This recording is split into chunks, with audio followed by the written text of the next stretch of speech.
Good evening, fastball fans, and welcome inside John Miller Field here at the world-famous Circle Tap Bar and Grill, just on the outskirts of Denmark in Wisconsin. Blair Setford and special guest Matt Palazzo with you this evening as we've got the world #1 New York Gremlins taking on the Bear Creek Express, the only team, Matt Palazzo, to hand them a defeat this year. Really looking forward to this one. This has got all the hallmarks of a barn burner. This is the one that folks have been ready for. Gave the Gremlins a loss on the first game of the year. First pitch of the game, in for a strike from Jack Bexgrove. Let's set the batting order for you for the Bear Creek Express. Leading off, it is Jordan Pomeroy, the left-handed batter at the plate. Brandon Horn will be batting second for the Bear Creek Express out of Chippewa-on-the-Thames in southwestern Ontario. Tyler Pauli in the 3 spot. Quentin Bruce, Colin Walsh, Ryan Boland bats 6. Jason Hill, designated player 7. Jeff Lyons 8. And David Galino hits in the 9 spot for the Express. Jordan Pomeroy fouls this one off. Defensively for the New York Gremlins, Matthew Wan left. Beninoka, center field. Brian Avery in right. Jerome Remeke, Cole Evans, Ladislaw Malarzouk, and Eric Ochoa around the horn on the infield. Jack Bexgrove is on the mound. Nick Mullins behind the plate, the battery for the Gremlins. And Matt Palazzo, when you're 19 years old and you might already be the best in the world at something, how cool is that? Yeah, it's good. You know, this is a big moment for this kid. We're gonna find out a lot tonight on how he handles a little adversity, because as you know, there's gonna be some tonight. So it's gonna be a great game. There's a big crowd here. Pretty excited for this one. Bexgrove strikes out Pomeroy. They've had a little bit of success against Bexgrove. They faced him a couple of times. They've scored a couple of runs. They know they can put the ball in play against this young left-handed phenom from Australia, who has just burst on the softball world in the last 8 or 9 months. Brandon Horn swings and misses over the top of a drop ball. I mean, you've been standing behind the screen when Bexgrove pitches. Have you seen movement like that in quite a while? Yeah, but I will say he's got great stuff. 2 of the first 5 pitches, he's caught a lot of plate. He's going to have to be careful a little bit here. Upstairs to Brandon Horn. Well, there's the good hitter's eye that Matt Palazzo brings to the table. If you're just getting in with us, if you haven't been watching the banner that we've had up, the billboard for the last hour, we've been delayed by a flash rainstorm that came up out of nowhere, saturated the field. Brandon Horn lifts this one up high on the infield. Cole Evans will settle under that for the second out. This is our 5 o'clock game. We're getting underway at about 6:36 p.m. Blair Setford and Matt Palazzo. There you see the Gremlins defense we talked about. Jack Bexgrove is the center of attention right now. And he's got the first 2 outs of the inning. Can he have a clean first? Good pitch there.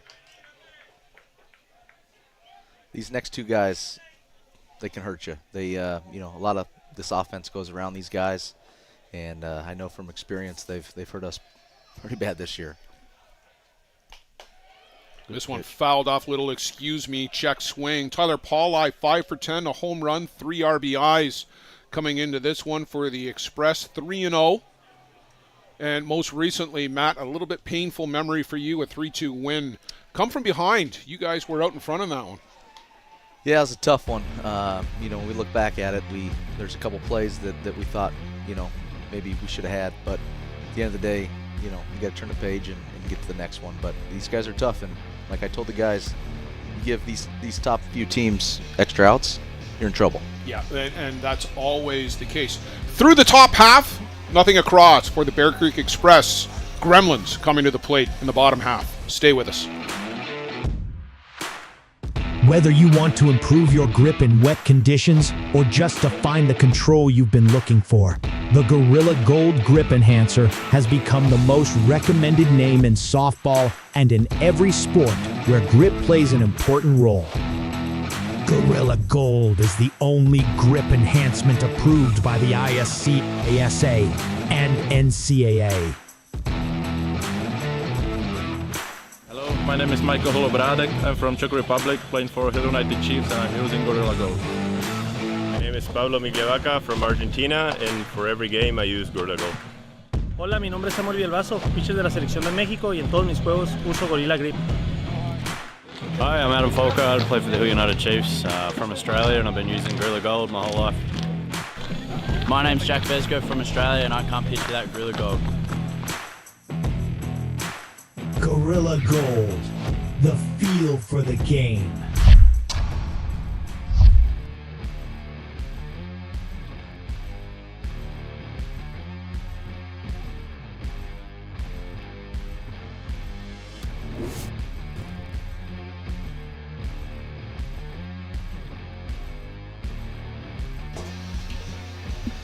Back for the bottom of the first inning, Blair Setford, Matt Palazzo with you on the ISC network this evening. Joe Todd has made the journey up to Memorial Park in Denmark as the ISC 2 championship game, which was scheduled for this diamond at 2 p.m., was completely washed out by a flash storm that rolled through and saturated this diamond. We've been letting it dry for about the last 3.5 hours, but we're in great shape now. We're good to go.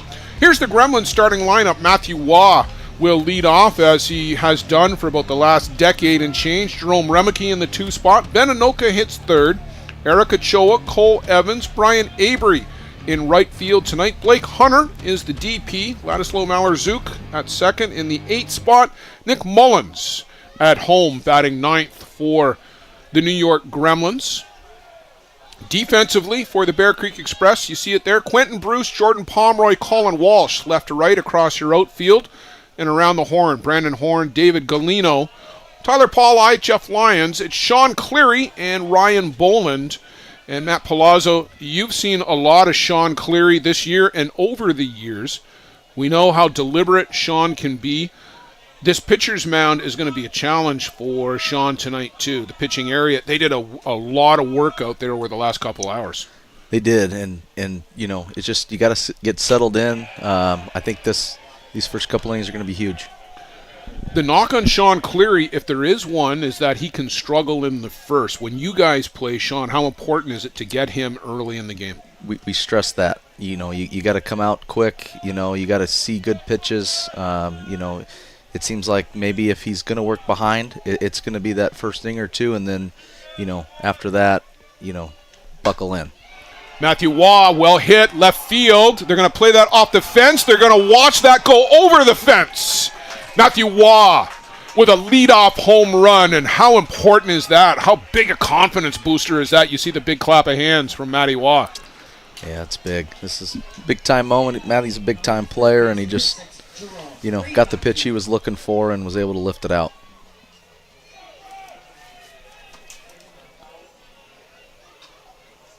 Pretty good pitch, actually. That ball was a little bit in. Yeah, brought the hands through, Yeah, kept the stayed hands inside. in, and able to hit that opposite field and out of the park. And you go from the frying pan into the fire with Jerome Remeke, who has just been murdering pitchers all year long. You know, we were talking about it earlier. It's, you know, you get the World Tournament, you start talking, and you get 3 or 4, maybe 5 guys that are swinging it well. I feel like you've got everybody in this lineup swinging it well right now. It's like everybody's hot. Nobody's missing. There's a lot of barrels. We actually talked last night that Cole Evans, if anybody needed to get the bat going, he's always been contributing defensively, and I think the very next pitch he smashed it off the fence. So it's usually the broadcaster's curse, but we were queuing up Cole Evans last night.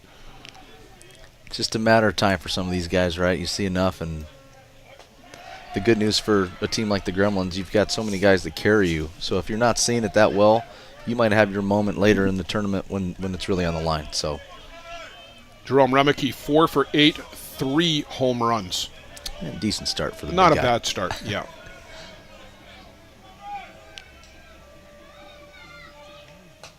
Chase is downstairs. It's a good pitch right there.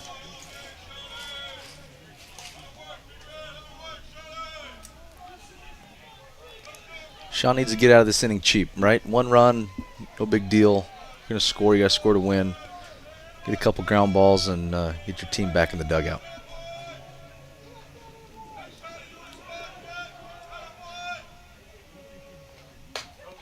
Remeke uncharacteristically chases upstairs, got tied up with that rise ball inside. A real good pitch from Sean Cleary. He sets down Jerome Remeke, something barely anybody else has been able to do this year, never mind this week. And we'll go to Ben Anoka. And Matt, you and I were talking pre-game. This guy has been a nemesis for Sean Cleary.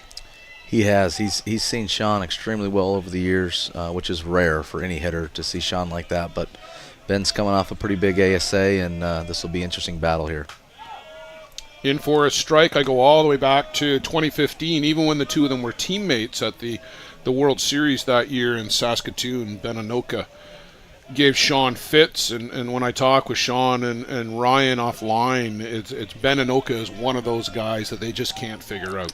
Yeah, and I think, fortunately for Sean, there's many teams that say the same thing. Well, that's a good pitch there, down and in. Little uncharacter like these guys to swing out of the zone like that these last 2 strikes. Yeah, they've chased a little bit. They have. Do not see that a lot, but you will see that with a guy the stature of Sean Cleary. Yeah, that ball's, it's got a little different movement on it, that's for sure. Those spins are tight.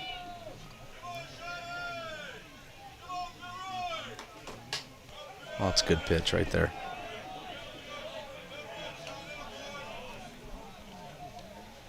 One ball, 2 strikes to Ben Anoka.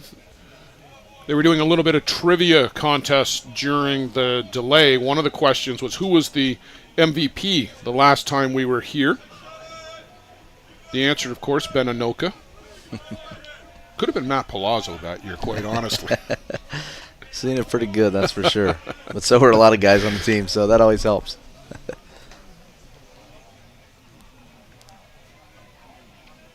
feel like Benny's in the running for that just about every year. He's got 2 of them in his collection. Got one very early 2009 with the Jarvis Travelers. 2019. Don't know if he'll be around in 2029. Might be. Little one on the way. You never know. It sometimes changes things a little bit. Mm-hmm. Chases downstairs. Strike 3. So Sean Cleary roars back with a couple of strikeouts after the leadoff home run by Matthew Waugh. Yeah, he settled in pretty nicely here. He's getting these guys to get outside the zone a little bit, which is going to be crucial for him. Eric Ochoa to the dish. Little fist bump with everybody. So we talked, and I remember last time I was in here, we talked about the yellow. So I asked Chewy, I said, what's going on? Yellow gloves. I said, are you colorblind, or is it we were wondering? He said, Chewy, I just like. Well, you know who's also got those is Nick Shales. Okay. Exact same set. So I'm assuming that they may be Lumberjack Sports. Oh, might be.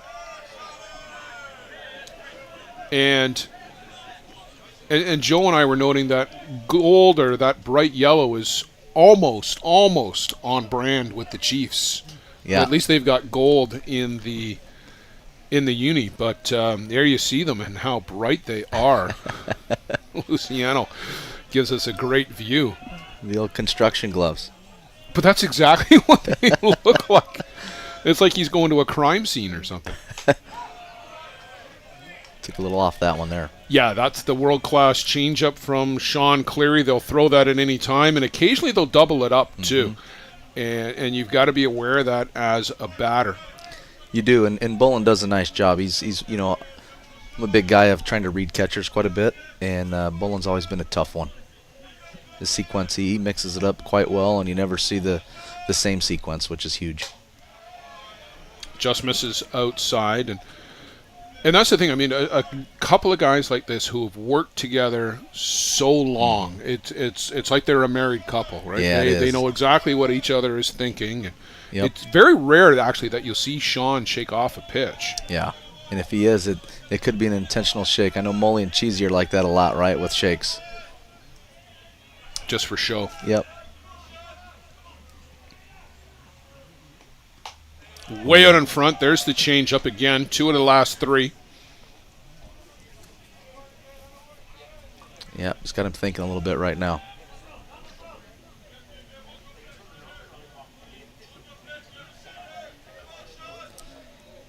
Here comes the classic Cleary lifter that's just high enough where you can't lay off it, but looks good enough where you got to swing. So you're thinking rise ball.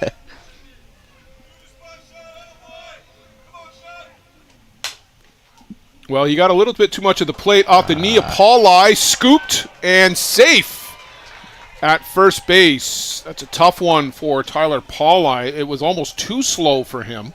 See it here on the replay.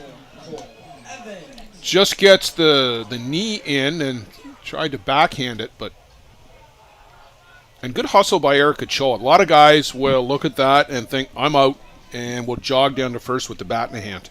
Yep, agree. Good hustle by Chewy to get down the line there and beat that one out. Cole Evans moving up in the order into the 5 spot for the Gremlins tonight.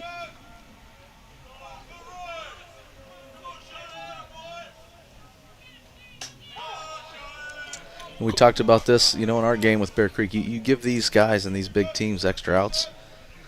That's when you look back at the game and go, damn, if we make that play or if we did this a little bit different, the score's a little different. So we'll see what happens here, and Sean's going to try to make his best pitches. Foul back to the screen, so he's got Evans in a hole 0-2.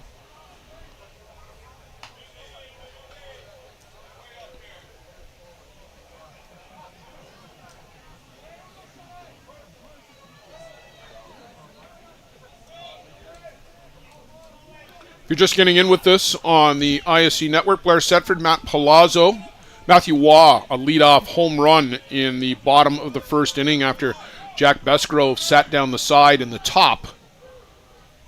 Eric Ochoa aboard on a 2-out error. And Sean Cleary. That's a good take. That ball didn't miss by much. But mixing in the off-speed a fair bit already, and we watched Devin McCullough pitch the other night, and not a single changeup thrown. Very interesting. Yeah. I know your thought on that. There was a game plan there, and we'd kind of been beat a couple times on it before, and thought there might be something there. So I think Devin was reaching back, and as you guys know, he had a little extra in him that night, and it's different when we're facing somebody and he's throwing it, early on in the year, kind of working on things, and all of a sudden he comes here and he's got an extra 10 mile an hour. It's a little different ball game.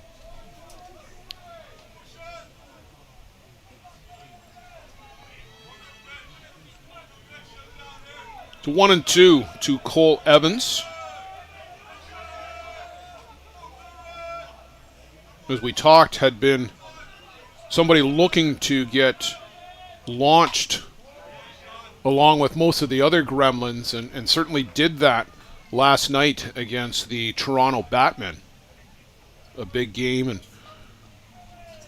that game was close for 4 innings as the lefty for Toronto, Dustin Wienhoff, gave up 1 in the second, but that was a 1-0 ball game into the 4th. Yeah, I think that definitely shocked some people to, he held these guys down, and not a lot of teams have been able to do that, or a lot of pitchers have been able to do that this year. Little soft liner right into the glove of Sean Cleary, who does field his position very well. Matthew Waugh gets the Gremlins out front through 1 complete. New York out in front, 1-0. Stay with us on the ISC Network. We'll be back with the top of the second, coming right up. What did these do? I totally forgot. This business was opened in 1965 by my father, Ned Mattios. Could have walked in here 25, 30 years ago and seen just about the same thing. The process of making this suit takes about 6 weeks. It goes through about 12 or 13 hands as it's moved along the line.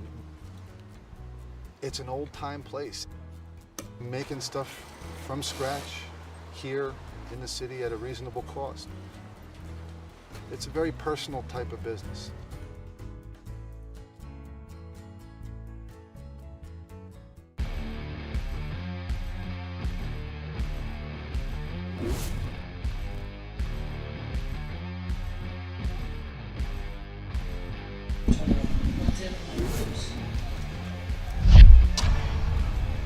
Quentin Bruce to lead things off, 4-5-6 for the Bear Creek Express. Bruce, Colin Walsh, Ryan Boland, and Matt Palazzo. Talk about a year that this kid had at the plate.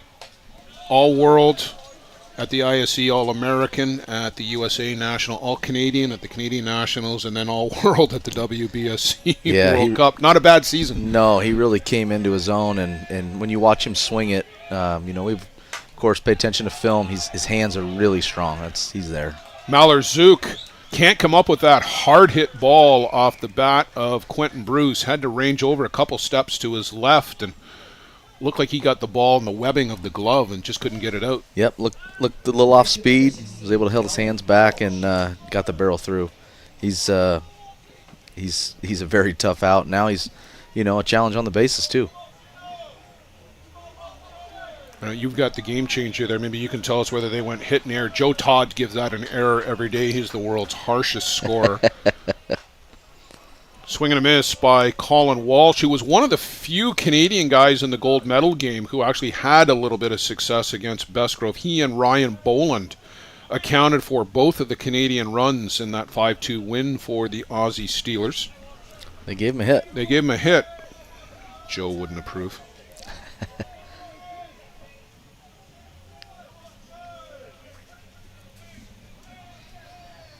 Walsh squares to bunt, and that is going to roll foul. Interesting playing the small ball early in the game, down by a run, Bear Creek.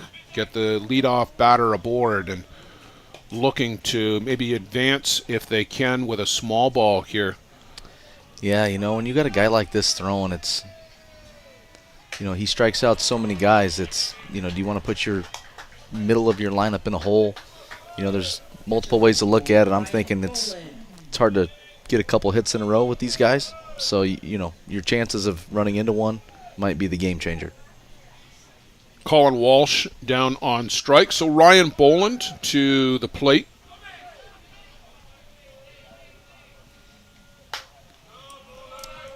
He's always dangerous. He's just one of these guys that seems to come up. I've said it a million times in big situations, and you just have a feeling he's going to square one up anytime. And for a left-handed batter, he actually hits lefties fairly well, too.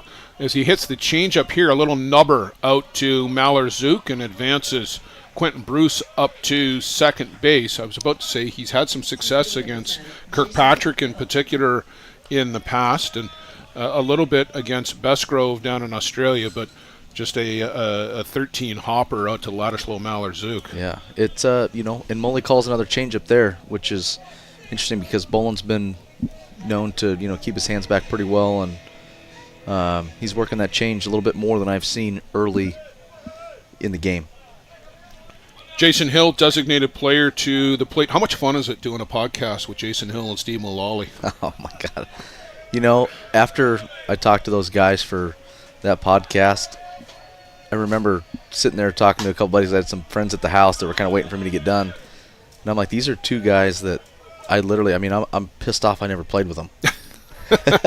I feel like we would get along extremely well. I think there's a lot of guys in the game saying that as they go on the episodes and have those conversations with those guys. Oh, they're fantastic guys. And just, and we've talked since and some FaceTimes, on random Sunday afternoons when guys might be into the tins a little bit, but it's they're fantastic. Got to show you what Jason Hill showed up with for me today, and you got the hat. There we go, dust up on the hat. I love it. Little T-shirt paraphernalia. The dust up stuff is making the rounds. Luciano's got the red one. Oh yeah, he's representing. Change up. Lolly will be here tomorrow. Is he coming down? He's coming down. Oh, I didn't realize he was coming down. He and I chatted last week. And he said have a great time and said he'd be tuning in. I didn't know he was making the trip. Well, Lolly, good to see you tomorrow. Make sure you come by the booth. I sent him a message with the hat on today. Nice. And he said I'll be there at 8 o'clock tomorrow. And I'm going to set the record for the amount of drinks in that Circle Tap in 2 days. Well, there's a couple of guys that he'll be in contention with, I'm sure. Yeah, that's for sure. Yeah. Schweier's out of the tournament, so there's one. Yep. And there's a couple others. You'll have to hold Devin McCullough back, I think, too. We want to keep him in it. Jason Hill swings at that rise ball. Jack Besgrove picks up another 2 strikeouts. Quentin Bruce, base hit but stranded at second. We'll go to the bottom half. New York Gremlins, 1-0 lead coming to the plate.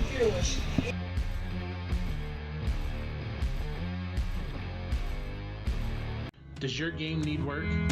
Want to get better every game? Every at-bat? You need Lumberjack Sports.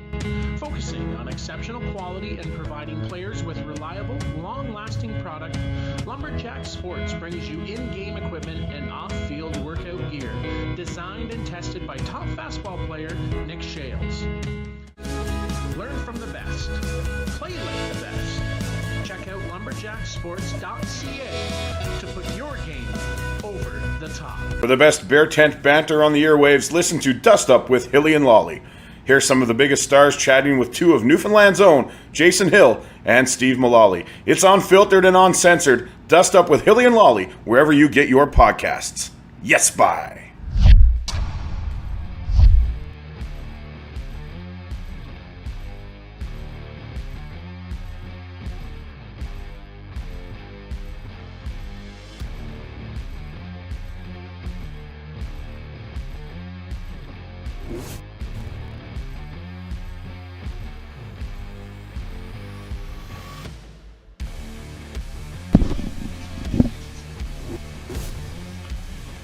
We'll go to the bottom of the second inning. It'll be Brian Avery, Blake Hunter, Ladislaw Mallar-Zook, and then Nick Mullins if it gets that for the bottom of the order for the New York Gremlins. We're going to chat with Ricky Early, who is joining us here in the booth from the Auckland Blue Sox, the Ramblers softball club. But Ricky, you guys came up with a very young team. You played in the ISC 21 under tournament. You played some World Tournament games, some ISC 2 games. Tell us about this fantastic trip for these young men coming up from the Auckland area and making the journey and playing in these ISC events. Yeah, thanks for having me, Blair and Matt. It's great to be here, and yeah, it's a trip of a lifetime for some young ballers from Auckland.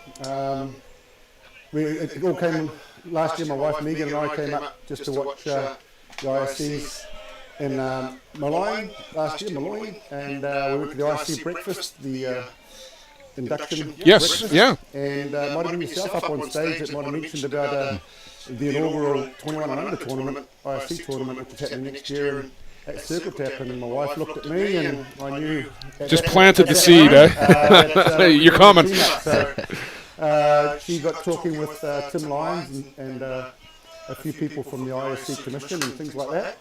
And Larry Lynch was a big help with us here, introducing us to people, and things just got in motion. And then we'll said, you can come along to the 21 and under, and we'll give you a wild card into the main draw, which was just fantastic. So we went home and put out a bit of a request of interest to some players, and they all jumped at it and started saving up some money from about November last year and put together, the funds to come up here, and they're absolutely loving it. Like of the 15 players, at least 8 or 9 of them have said it's been the greatest week of their life. So it's fantastic. That's just so great to hear. I saw Var Matiosian stick out his hand there, Matt, but characteristically made an error and it ricocheted off the fence. And it wasn't even close. I was watching it thinking it might be the first ball he's filled cleanly in the ISC history. Yeah. But no, we didn't get it. No, okay.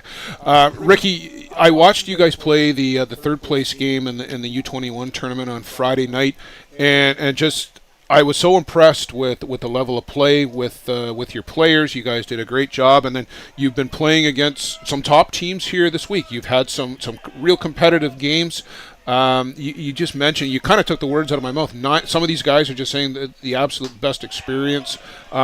What's it been like from that player experience and seeing the kind of ball that you're seeing? What's the learning been? Yeah, well, the word you hit the nail on the head there, Blair. Learning was the biggest part of this tour, and once we were eventually knocked out of the main or the IC2 yesterday, we grabbed a quick drink and sat out in centre field straight away, and I just sat down. We reflected on, we've played 12 games plus a couple of warm-up games in 9 or 10 days, and just I went through what my thoughts were on the tour thus far, and learnings we've had. And for me, I love to win, and I had to wind it back a couple of times because I think we left some results out there.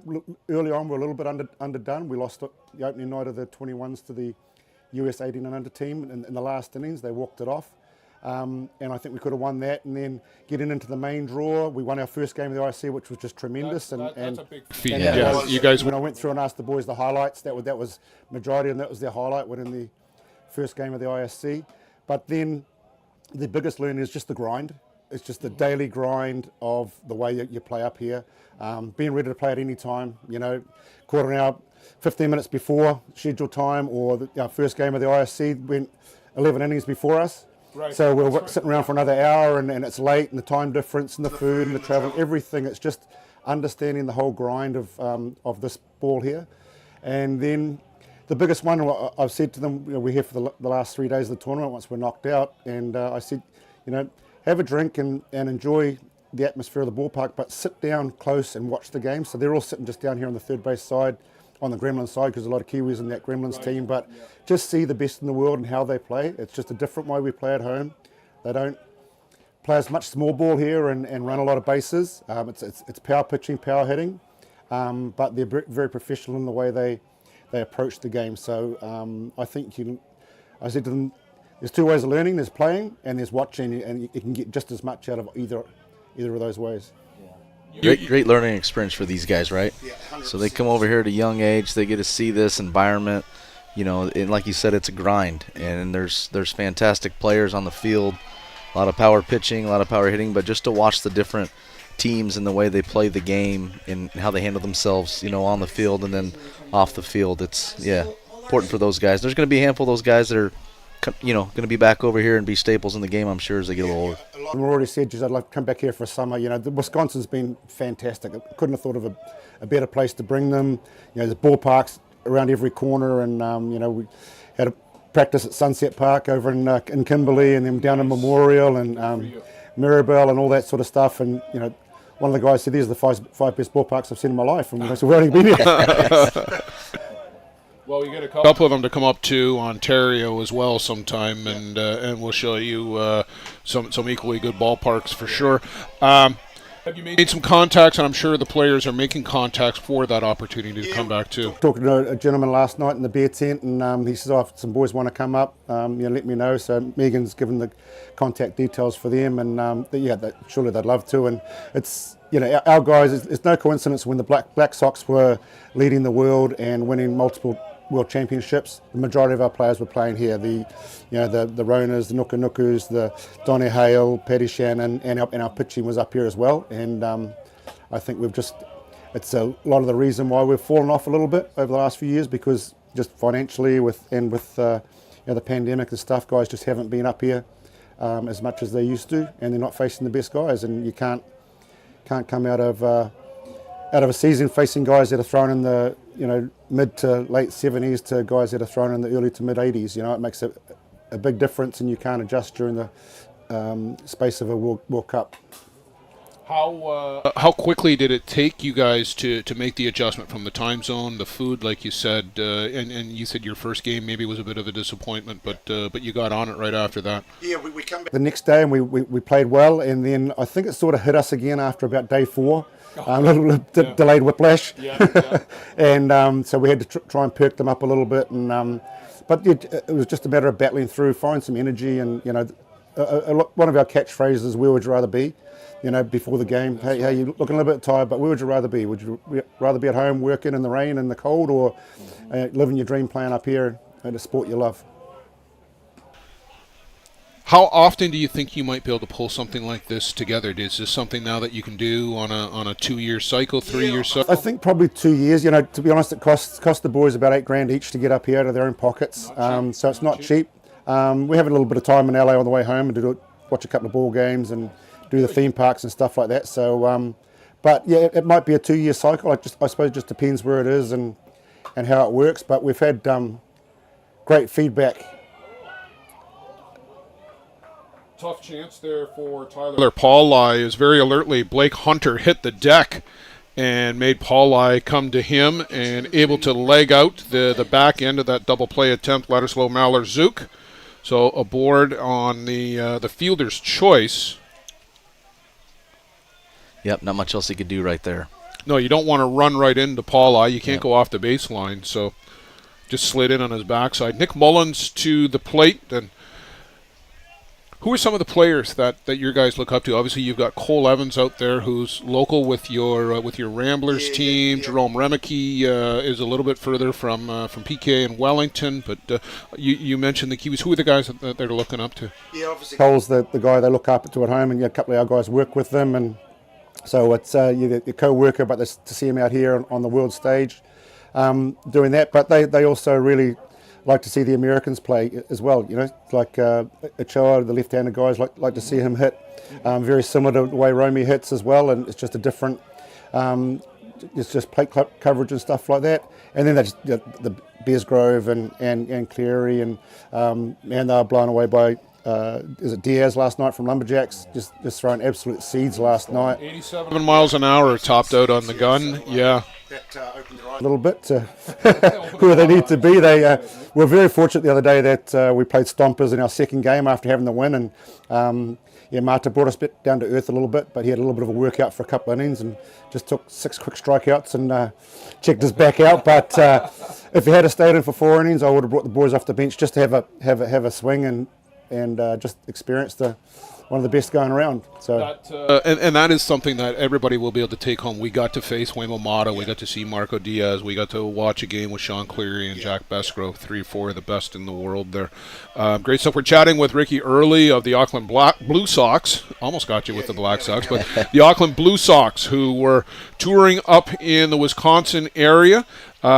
So you mentioned you're stopping at a couple of ballparks on your way back. Who are you going to? We're going to catch an Angels game, and there's a hit. Nick Mullins through the 5.5 hole, and this throw is a little errant coming in. So a couple runners aboard at the 8 and 9 spot, and Matthew Waugh already with a home run. And again, Matt, a little bit of trouble here for Sean Cleary early. We talked just coming into the inning that if Sean could get through this one, this could end up being a real tight game. That one run may end up being the difference, but a little bit of trouble here. Now you got to face Matty Waugh again. Yep, here he is again. Big situation. Good to see that Moley was able to remember where first base was. I thought he might run to third. He hasn't been over there in a while. A bit of a burn. A bit of a burn. I love you, Moley. When Moley is watching this one on replay, remember that was your good friend Matt Palazzo there, Nick. So, Ricky, you're going to go see an Angels game in Anaheim? We'll catch an Angels game, and then we're fortunate enough, Don Tricker, who used to be the Black Sox coach, he's hooked the boys up to get us a Padres game, so we'll get the train down to San Diego one day and watch a game down there. He's going to host us down there, so I really appreciate that from Don. We're always looking after New Zealanders when they're over, so he's a great man. Fantastic, and 2 great ballparks that you're going to get to see too, in Angel Stadium, and then Petco Park in San Diego in particular, I'm told, is fabulous. Yeah, I think the boys are a bit excited when they think Sunset Park and Circle Tap are really great stadiums, and they get along to see those. I'll be pretty happy. Well, those are some softball legendary parks. Sunset Park in particular. You've played at Sunset and Kimberley. Yep, that great parks. Called a couple of games there, and it's a great facility. The fans show up over there as well. Yes, that they do. Yeah, that they do. Ricky, best part of the trip for you guys? I think here, Circle Tap, the ballpark, the atmosphere, everyone just comes up and they're so welcoming and happy that we're here. And some people, man, you've flown 15 hours to Chicago to get here, and they can't believe we've made the effort. But it's our pleasure. It's not the pleasure of the people here. We're more welcoming of the experience as much as the people are off here. It's been fantastic, and the boys have been really, really good. Behaviour's been immaculate, touch wood thus far. Mom and Dad, they've been superb. Yeah, I hope they've called home to say hi. But just now it's just seeing them actually looking across. I'm just sitting on the first base side tonight and just looking across, and they're bright-eyed and bushy-tailed watching these heroes play. Matthew Waugh rounds out to end the inning. We've been chatting with Ricky Early. Ricky, congratulations on a great trip. Third place finish in the 21 and under tournament and a good showing about the World Tournament and the ISC too. Safe travels to you and the team as you head out. And enjoy the ballparks, too. You're getting to see a couple of beauties, and then you're going to be right into your season by the time you get back home, I would assume. I think we have a week off. And we get into some, like a pre-season showcase sort of a thing, so the boys will be coming in hot and that with all the new gear, new cleats and batting gloves and arm guards and elbow pads, and I've got all the gears. Don't worry. Dick's Sporting Goods, first day we were here, we went for a bit of a walk. Went for a bit of a walk at 8:30 to get a bit of orientation, and Dick's doesn't open till 9. They've got their faces pressed up against the glass looking inside. It was quite funny. Great stuff. Great stuff. Well, safe travels. Thanks for stopping by. Much appreciated. And we'll look forward to hopefully seeing you in a couple of years' time in the not-so-distant future here again at the ISC. So much for having me. Thanks, Blair. Thanks, Matty. Good to see you. See you. Thank you, guys. Appreciate that. Whether you want to improve your grip in wet conditions or just to find the control you've been looking for, the Gorilla Gold Grip Enhancer has become the most recommended name in softball and in every sport where grip plays an important role. Gorilla Gold is the only grip enhancement approved by the ISC, ASA, and NCAA.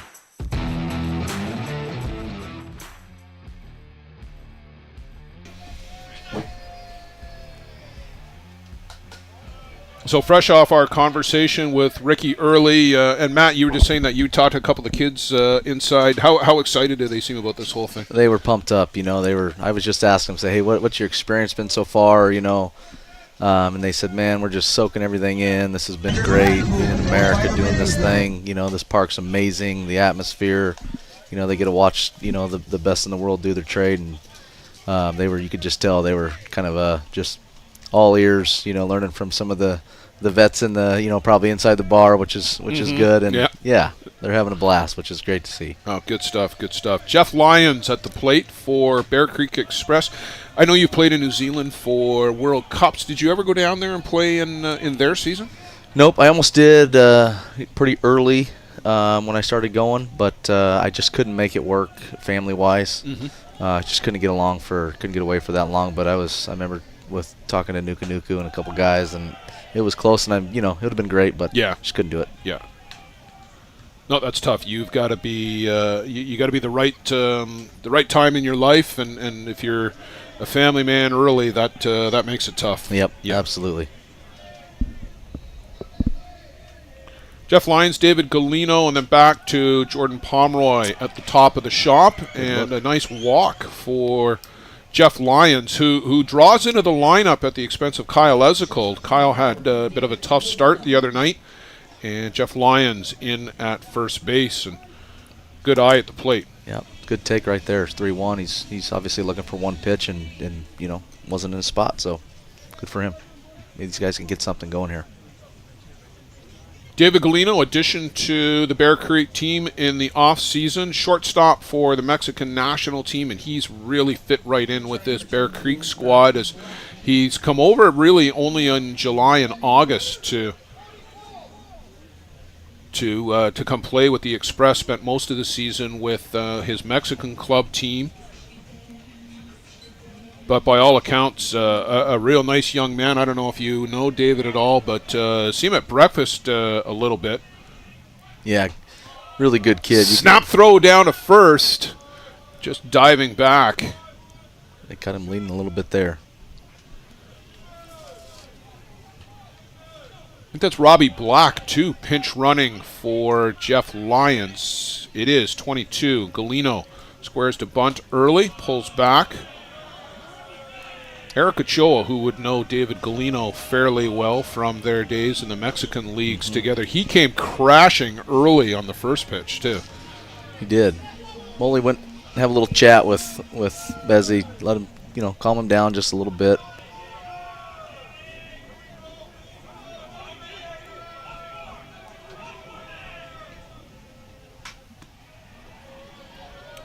Rise ball hops up over the bat. That's one thing I don't know enough about. Does he know if he fields this ground ball straight to him? Is he, what's his arm like overhand to get the ball to second base, try to get that lead runner? Haven't seen him throw to second. We saw a couple that were low in the dirt, and one was bounced right through the wickets in a game last night. Yeah.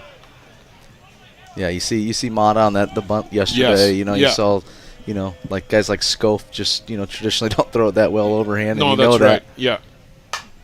David Galino gets into one. That's gone. Way back and gone from the 9 batter. A 2-strike home run, and David Galino circles the bases. And this crowd in a bit of shock here is just about the last thing you were expecting in that at-bat, Matt Palazzo, was a big home run. Yeah, no kidding. Especially, he was battling the count a little bit, and, obviously Bezzy wants that one back. Left it up a little bit. Yeah, that was middle. We'll see it here on the replay. Yeah, middle, rise ball. Yep, a little too much plate on that one. Clears the bleachers. Tyler Pauli lifts this one out to the left, and that'll get out of play. So some adversity for the Gremlins, trailing for the first time in the tournament. Probably for the first time in about 35 games.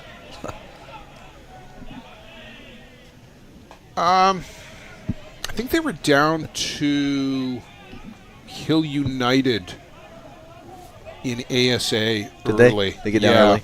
Yeah. And even in the final, I know it's all the way back in late June in Simcoe, but they trailed in that game against the Chiefs in Simcoe too. Jordan Pomeroy down on strikes for the second time tonight for the first out. And a leadoff walk comes around to score. Joe Todd will tell you that nearly 70% of leadoff walks come around to score. Yep, comes to Lions. That 3-1 pitch he left up, that was it's a pretty close pitch. Good eye and got the team going. Brandon Horn to the dish, pop up in his first appearance. Ooh. Called a strike. That was unpopular with the Bear Creek bench and some of the umpires in the crowd. There's a lot of umpires over there. There are a lot of umpires in the crowd last night, too. Yes, there was.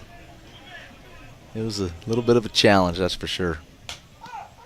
And called a strike. Speaking of the umpires, it's Mark Corus behind the plate. Mark is from Arizona. Randy McLamb from North Carolina. Trevor Topping from Ontario out at third base. Haven't seen Randy out there too much this will be one of the very few Randy or games that Randy does. Randy McLamb, of course, the ISC umpire-in-chief, and he and I have had the opportunity to chat a fair bit here this week over breakfast and at other opportunities. And ground ball, Ladislav Malarczuk, so smooth out at second base. So smooth, and playing with Lottie, he's probably just laughing. He's just doing his thing. His heart rate and blood pressure and everything else is flatlined. Him and Sean Cleary can have a staring contest. Right, it'd last a long time, I'm sure. Tyler Pauli to the dish, down on strikes in his first appearance. But yeah, Randy is only going to do a couple of games here this week, and he's easing himself into full UIC retirement status. So yeah, good for him. He's earned it.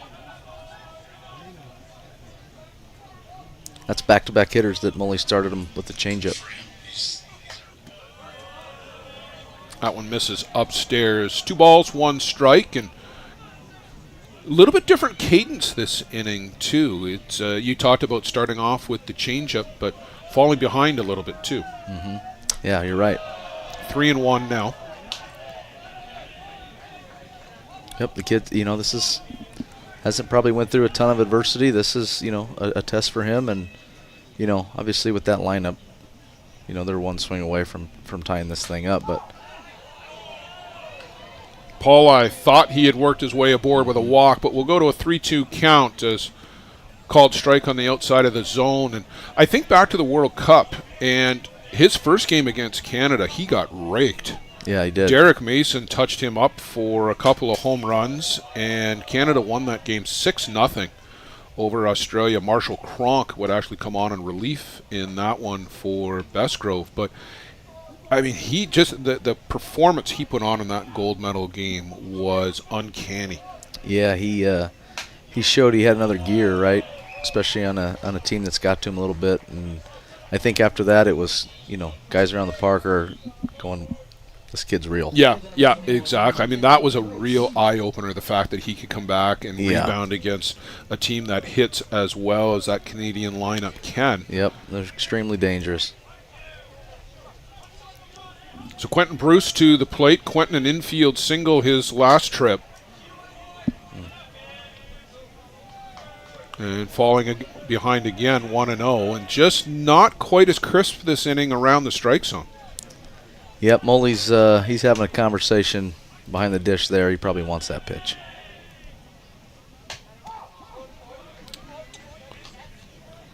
Just a little in tighter. Mullins and Quentin Bruce are having a laugh about it at least. Quentin's a great kid. I think great Moley just too. told him that was the exact same pitch.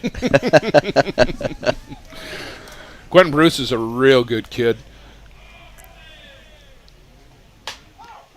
And there's a strike. So 1-2 as Bestgrove comes back and fills up the strike zone.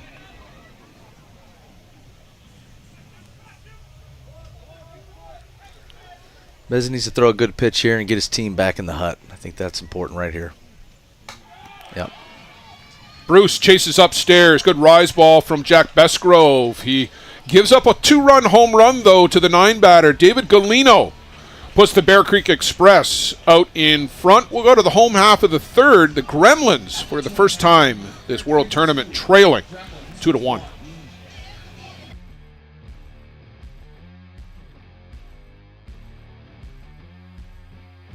The New York Gremlins congratulate our own Dr. Bob Nidek on his induction to the ISC Hall of Fame as this year's recipient of the Bob Welby Memorial Recognition of Service Award. Dr. Bob is a 4-time ISC World Champ, winning his first 2 titles with the Kitchener River Shark Twins in 2008 and 2009. His second 2 came with us in 2018 and 2019. And he says, we're not done. Bob started in the game when he was 17 in Pennsylvania and played in a national championship in 1996. His first ISC World Tournament was 2004 in Fargo, North Dakota. Since 2012, he's been a Gremlins co-sponsor, and we couldn't be prouder of him to be recognized for all of his contributions to the game. Congratulations, Dr. Bob.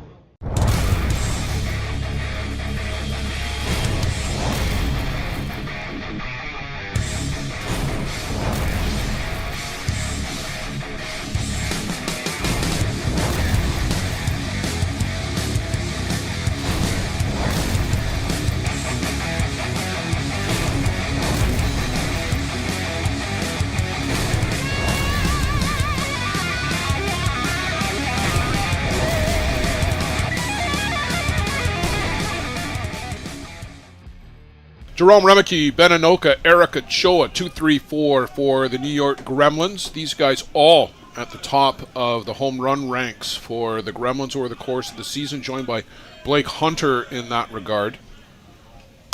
First pitch swinging, Jerome Remeke. It's a tie ball game. Way back and gone into the trees. Yep. Just like that.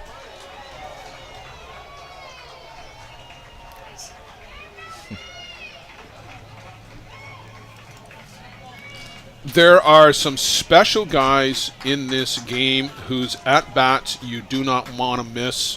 One of them was elected to the Hall of Fame this week in Donnie Hale. This one was right down the middle, though. Yep. That's what you should do to pitches right down the middle. Yeah, that's belled high down the middle, and Sean probably knew it as soon as he threw it. Yeah, but you do not want to miss. Just like Donnie Hale, you didn't want to miss his at-bats. You don't want to miss Jerome Remeke's at-bats. Nope, that quickly ties it up at 2, and, there's a happy young guy over in that Gremlins dugout, too, that's a little left-hander. Cleary roars back for a strike to open up against Ben Anoka.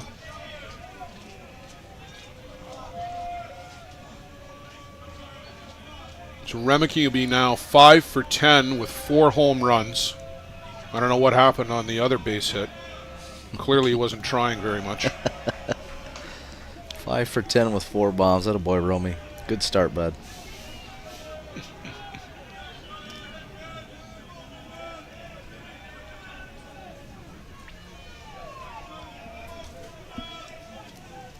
I'll date myself here. I can remember in 2013, Jerome Remeke as a 17-year-old sleeping on the cot or the mattress in the kitchen of the dorm room over at the Conestoga Inn in Kitchener, rooming with Ben Anoka and Nick Hayes. The three of them came out and played once a week with my league team in Mississauga. And so that's how I got to know these guys. And to this day, whenever we see each other, it's hugs and how you doing and everything else. You know, it's those are the things you remember.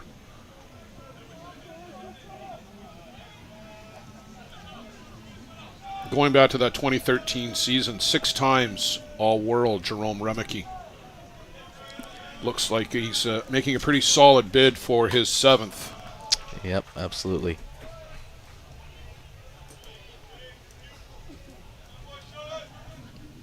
Playing with Romy, he was always so intense, ready to go. Mm-hmm. You know, you just look at his eyes before a game, and it's just like, man, this guy would run through a brick wall right now, I think, you know.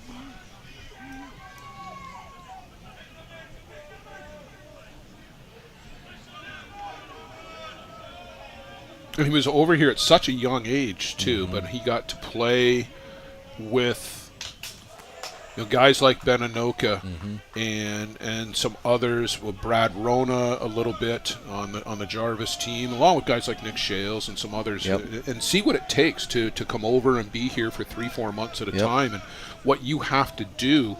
Because it can't all just be fun and games. No. There's the training and the workouts and everything that goes with it. Yep. A lot of people, you know, just looking on the outside probably think these guys are just having the time of their life. You know, nightlife, this, that. There's a hell of a lot more to it than that. Yeah, These there is guys are some training, of that, without a doubt, sure. right? Yeah. You live in a city like Toronto, and you're enjoying Great yourself city. without a doubt. But you are also putting in the time and the work, and I know for a fact that every day these guys are out training. For sure. They're getting their work in, and you know, they're doing it like professionals, and they are. There's plenty of time for, you know, everything else too. Chopper on the infield, coming across bare hand. Brandon Horn, and just sticking with the base. That's a stellar play all the way around. Let's watch the replay here. Brandon Horn's got only one play to barehand it. Just stuck it right in the ground. And then just to keep enough of the foot on the base before it came off. Good play over there, bud. And all the while knowing that it's Ben Anoka running down the line, right, too. I mean, it's not that's not Var Matiosian ambling down to first. He'd just about be there.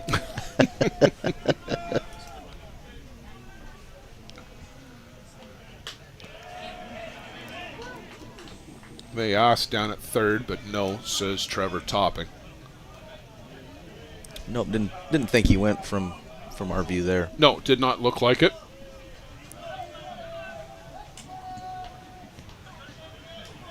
Knowing Chewy, he's looking, you know, early in the count, he's looking for one pitch and one pitch only.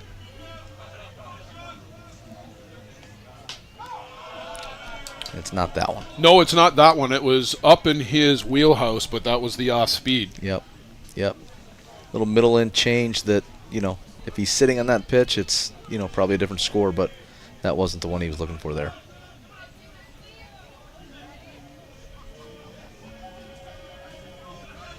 Clary, deep breath. And a little off speed again. Not the full change, but maybe the 3/4 change on the outside corner. And we've seen more of this from Sean as time progresses. The change up with a bit more pace, but certainly. Yeah. That's not something, you know, as a hitter when we face Sean, that's in the back of our head ever. That pitch right there. So a little something new for him.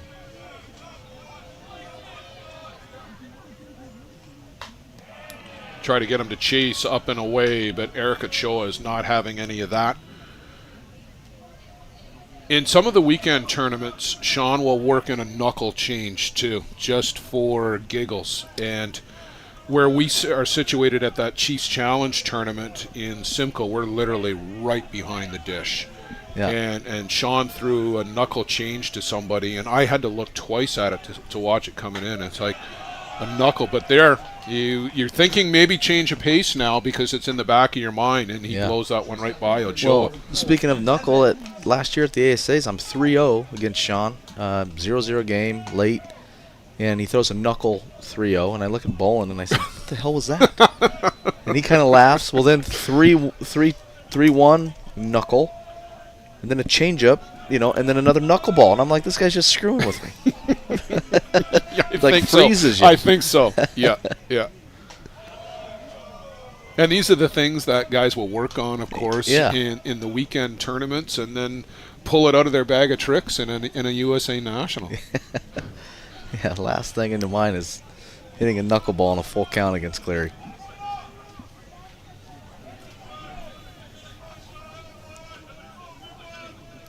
Cole Evans to the dish. And, I mean, you've had an up-close view of Cole Evans bursting onto the scene back in 2015 as a 16-year-old. You've seen him mature into becoming one of the best 2-3 shortstops in the game.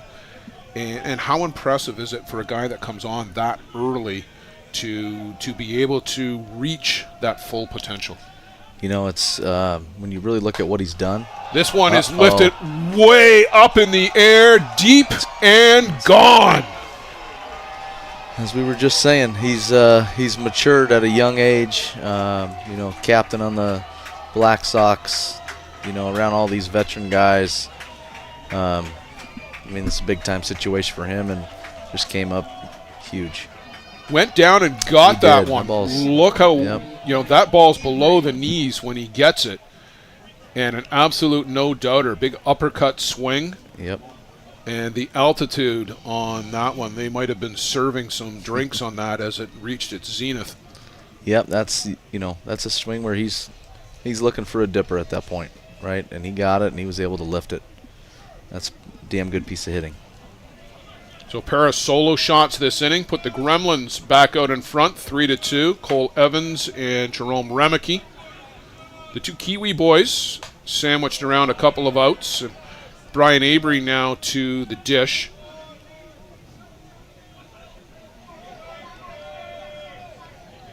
You talked the other night, and I really picked up on it because we talk a lot about it too, the versatility of Brian Avery, who can play corner outfield, corner infield, can catch, and just an all-around great athlete because he plays all of those positions at an elite level. Yep, he's got to be a dream for a coach, right? A lot of things happen during the week-long ISCs, and whether there's an injury for a guy or this or that, he's a guy that fills in no matter where you need him, and obviously he's going to be in the heart of your lineup for any team. Chases this one and launches it up on the infield. Brandon Horn calls for it, and the wind is not as bad as it was earlier in the day or last night, Matt, but that was an adventure. Yes. Yeah, that was interesting last night. There was, our first run was an infield pop-up that they just couldn't handle, and, we had a couple ourselves, so we understand exactly how tough that wind really was. So Brandon Horn makes the grab, but the Gremlins answer back with a pair of their own in the bottom of the third. They're back out in front. 3-2. We'll go to the fourth. I don't think it's going to end this way. I don't think so either. Buckle in.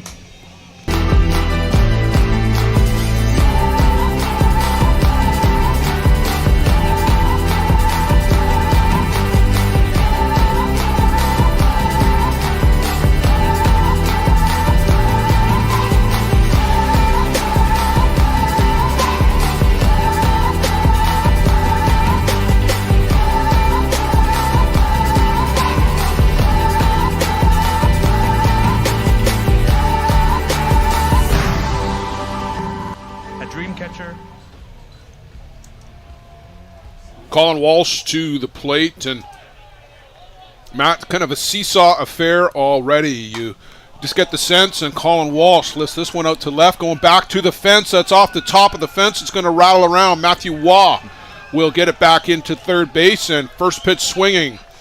Colin Walsh just kind of threw the bat out at it. This wasn't a prototypical power swing from Colin. No, he reached out and still had enough hands left in him. I mean, that's, off-speed pitch, had enough on it. Good swing by Walsh to stay back a little bit and get on second base with no outs and, hopes to tie this thing up. So back and forth we go. Ryan Boland, an RBI opportunity, and fouls this one off to the screen. And we talked about it back in the first inning. It was these two guys that accounted for both the Canada runs in that World Cup gold medal game. Yep. Bully, he's looking for a pitch right here, and if, maybe he's susceptible a little bit to something up, but we've tried that with him, and he's changed the score many times. They got crossed up there.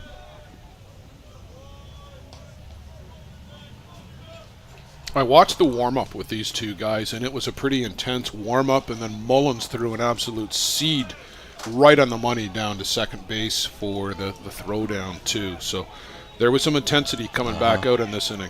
Yep.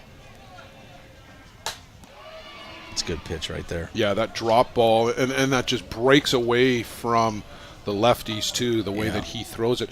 And, I mean, the pitches, they all move up and down, but the lateral movement on Besgrove's pitches, too, is what astounds me, is it's breaking sometimes a good 18 inches across the plate. Swing and a miss there is an even better pitch. It's almost like a major league slider.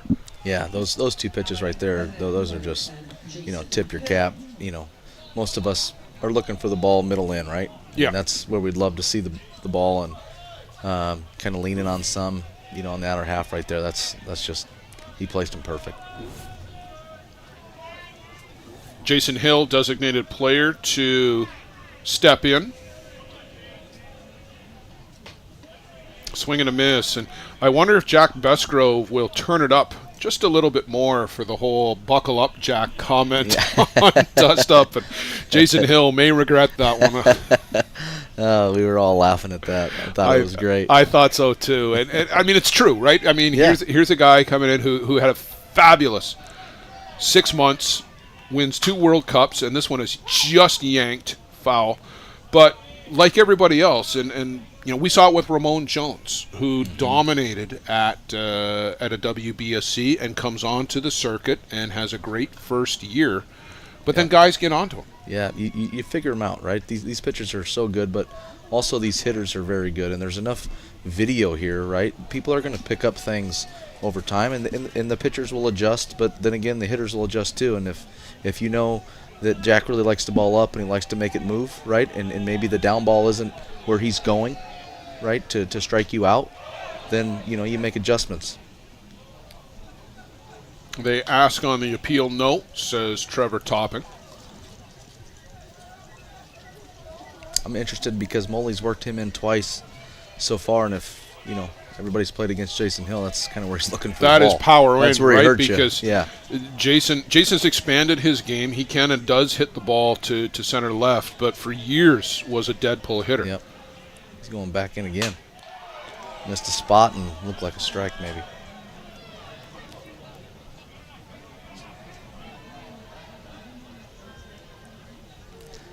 Maybe a little down, because Moley was set up pretty far inside and he reached across the plate. I mean, it's probably a tough call for the blue there. What do you think, dipper away here? I think he's going back upstairs. But Moley's going to want the ball, let her high.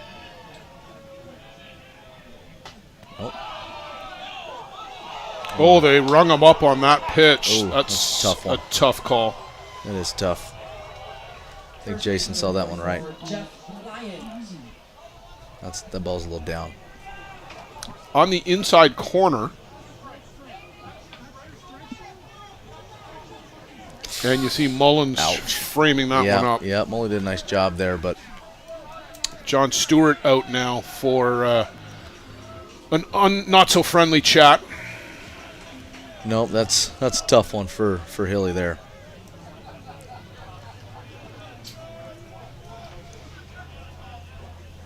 I like Stewart, though, protecting his veteran guy. I do like that.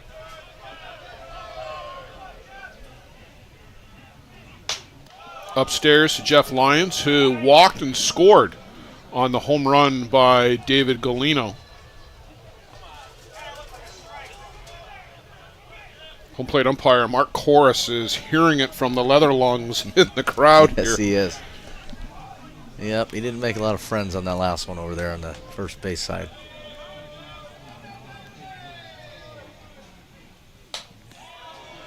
Lions can't pull the trigger. Just a school teacher down in southwestern Ontario. Near the end of the school year, I was at a Blue Jays game. I turn around the corner and run into Jeff and his entire class. Small world. It is, even in Toronto. Strike on the outside corner. Yeah, and it's tough when a guy throws this hard with that much movement and then can paint the corner. Yep, that's a tough one to hit right there.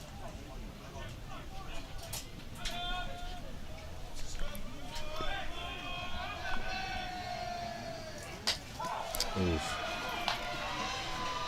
I think that one caught a little more plate than Bezzy wanted, but frozen.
Blake Hunter, Ladislav Malorczuk, Nick Mullins, 7-8-9 for the New York Gremlins. And Matt, you talk about guys who have been power hitters their whole career. Blake Hunter played with JB, played with the Grand Prairie Pirates, comes here to the New York Gremlins. He's only hit 3 singles all season. Everything else has been either off the fence or over it. Yeah, he's pretty comfortable right now, and he's got a really strong supporting cast over there. When it helps most of the time when they know what's coming. There's a lot of guys over there that are picking people now. I don't think they get much on Sean. Nobody really ever did. He's one of the few guys, but yeah, Blake's had a heck of a season, and congrats to him. Justin Schofield, no, that's Riley Mannion actually, who has emerged from the Bear Creek dugout to the bullpen, such as it is. It's a good move. I mean, he's handed the Gremlins their only loss, right? Opening night of the Chiefs Challenge on a Friday night in Simcoe, Ontario. Hunter can't catch up to that one. Riley Mannion, who was fresh off at that point the U23 World Cup, where he threw well for Canada. 5th place finish. Under the lights that night, the Gremlins' first game of the season, he and Justin Schofield were throwing missiles that night. Yeah, I was fully expecting Sean to go, 5, and Scof come in here and throw 200 mile an hour for a couple innings and see what happens. But that was the only loss of this season for the New York Gremlins. 3-1 that night. They would roar back to win the Chiefs Challenge. They knocked off the The Bear Creek Express in the semifinal beat the Chiefs in the final. And speaking of the Chiefs, we'll see them coming up next. Hill United and the Niagara Stompers at the conclusion of this one. Donnie Atkinson from the Grand Prairie Pirates and Twos Talk will be our special guest in the color commentary chair. So looking forward to that one as well. Matt Palazzo and Donnie Atkinson sitting in. Joe Todd is up handling the ISC 2 championship game, and we'll check in on that for you very shortly. But the Gremlins 32-1 since opening night loss. Wow. 32-game win streak. That's pretty impressive. And it's not like they're playing a week schedule at all. They don't take many weekends off. You know, there are the games where they're playing a team ranked 15 to 25 in any given tournament, but they put together the Gremlins Invitational purpose-built tournament with 5 other teams in the top 10. Yeah, that was a great and there was no easy games in that tournament. You were in that tournament. Yeah, yep. You flew in and got in your car, and you get to the hotel, and you go, okay, we've got, the best pitchers in the world here coming up, which is great. As a hitter, that's what you're looking for, getting ready for ASAs and ISCs. You want to see them all.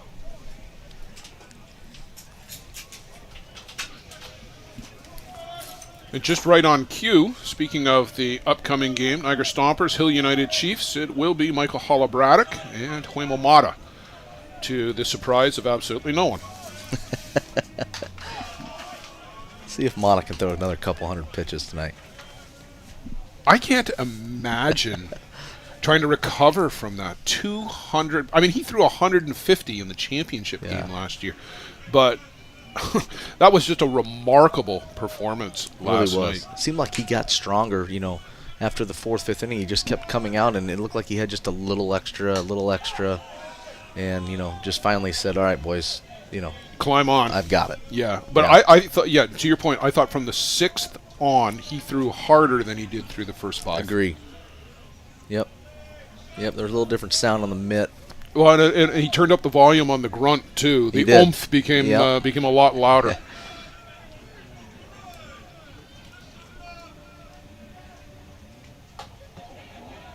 Mullins has to dance out of the way of that one.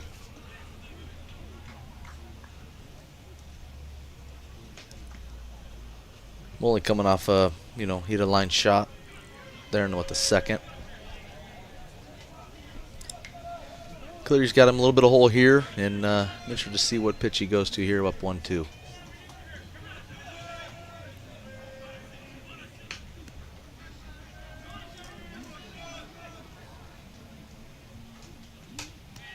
That's a good pitch. Great drop there from Sean Cleary. Retires the side in order. First clean inning for Cleary in the Express. 4 complete. It is 3-2 for the New York Gremlins. We'll go to top of the 5th. Believe it or not, this one's moving along. It's going. How confident are you in your organization's security posture? If your answer isn't 100%, you're not alone. Most organizations aren't doing enough to protect their data. And they know it. With Armitage Technology, you can stop worrying about IT security issues so you can focus on moving your business forward. Our experienced staff monitor and maintain your IT infrastructure to keep your business running. Visit us at armitagetech.com and make your technology work for your business.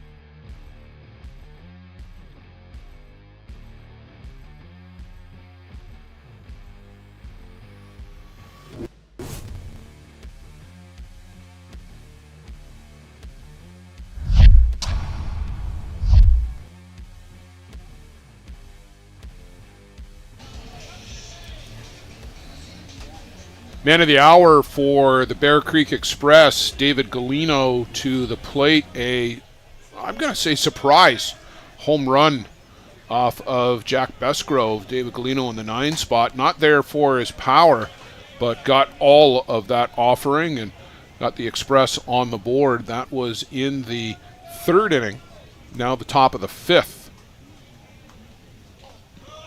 And they need some help again here. Yeah, down the hole 2-0.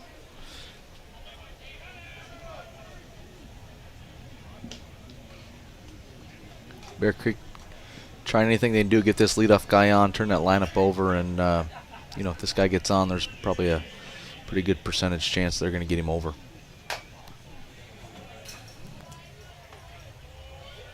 Matt, what's the infield been like out there? I saw a lot of high hoppers this week. Is it as hard as we think it is? It's hard, yeah. It's a true hop infield, right? But when they redid this, you know, before, what was it, 19? When they redid the surface, they did a nice job. There's good hops, but yeah, you've seen some of the choppers. It's almost kind of, you know, like playing on turf, if you will, a little bit. Little softer today, apparently. Yeah, absolutely. With the rain, it would certainly soften things up. Is that something you think about as a batter, that, hey, I've got the opportunity here to go after the drop and pound one into the ground? And this one is laced out to right field. David Galino seeing the ball well tonight, 2 for 2, a home run and a single. Yeah, I don't know. You know, there's probably certain hitters that, you know. I know you're not looking for. But it's helped me. I mean, I've got a couple choppers, you know, that made it through for sure. But I know there's certain guys on our team that absolutely they're looking for dippers early to try to drive one on the ground, like Tyler Johnson and some guys that, you know, can run. Mm-hmm. There he is.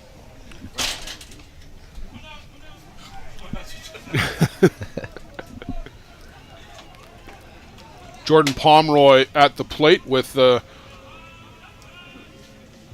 Galino out at first, and he's showing bunt.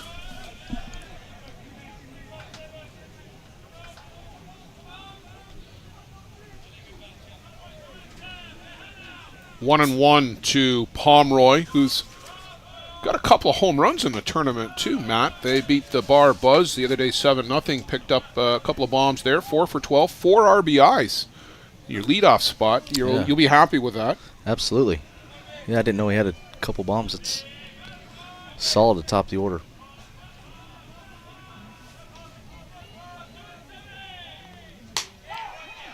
Called a strike, and honestly the highlight of the year, I don't know if you saw it down here on John Boy Media, but at a tournament back in June, made a catch at the center field fence at our tournament in Mitchell, Ontario, cartwheeled over the fence. That was seen over 2 million times. Yeah, that was unbelievable. On John Boy Media. He got interviewed in the local paper about it down in St. John's. People said they were coming up to him in the grocery store that had seen it. And that's pretty cool. That was an unbelievable catch. And to hang on to it, right? Swing and a miss there. Can't catch up to the heat from Jack Besgrove. Got a special guest to bring in, Matt, your boss, Darren Derricks, the proprietor, head of the host committee, Hall of Famer, head of Circle Top. And Darren, it's been an interesting week here. Has been shuffling games around, and you and I chatted yesterday briefly. The feat that you guys pulled off to play 31 games on Tuesday to get this tournament back on schedule was just an unbelievable accomplishment. And to do that, you and Rich Hall. But hats off to you for making that happen. Thanks very much. Rich had a lot to do with it. Rich is real good about that, and all kinds of, we had good help. So I make 31 games. I tell people all the time, that's what Boys of Summer, 31 games for a tournament. We did it on a Tuesday. On a Tuesday, indeed. The field's ready, and there's a lot of people helping out, though. There's tons of help, so.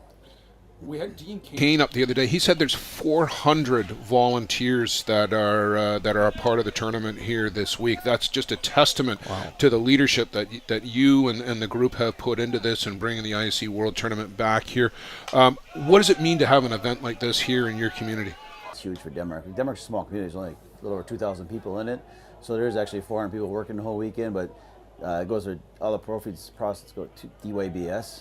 Denmark Youth Baseball, Softball, so there's all kinds of people helping out all over the place. And baseball, softball's big around here. And baseball itself is won state tournaments back 3 times in a row, so that was pretty impressive. I heard that from Dean the other day that the local team here are a powerhouse.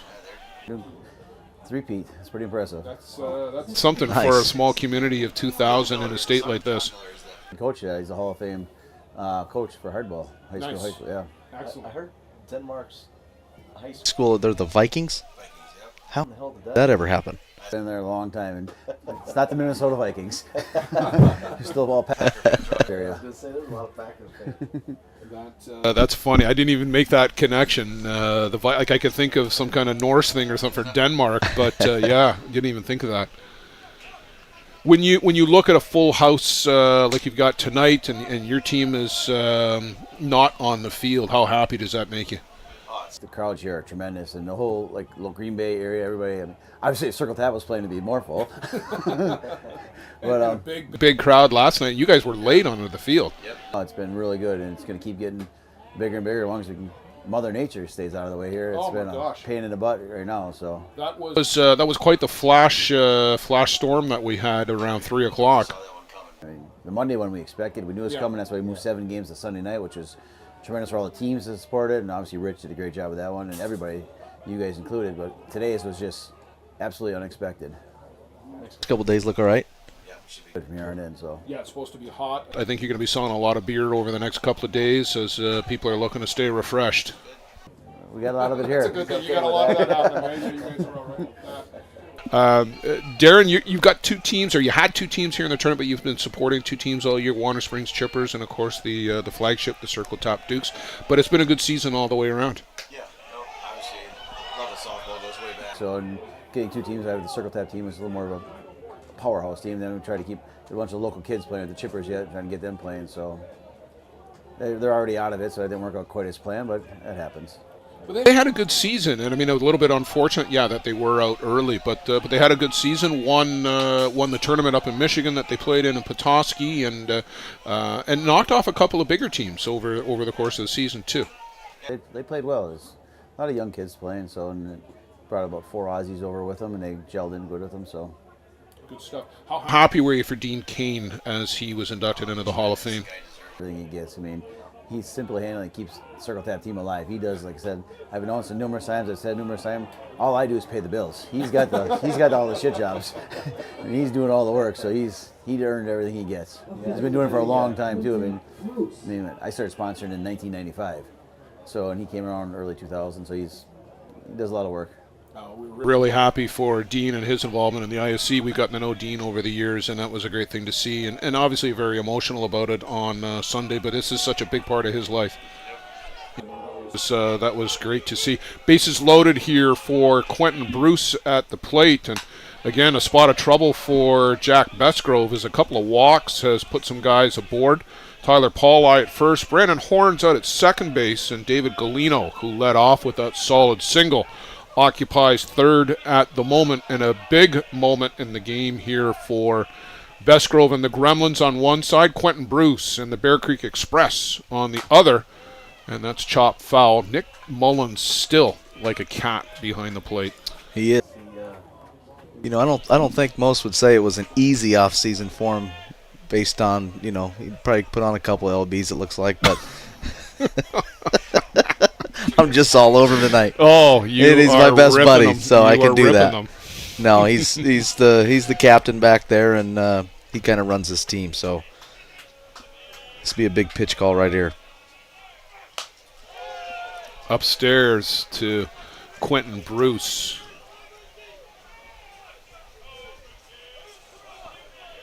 He's looking for get this guy out himself right here. I mean, that's if he moves the ball here, it's a run. So they're going to ask, and that was pretty close. Yeah, that's a 50-50 coin toss right there. Oh my goodness! Speak of Dean. Thank you. Thank you for that.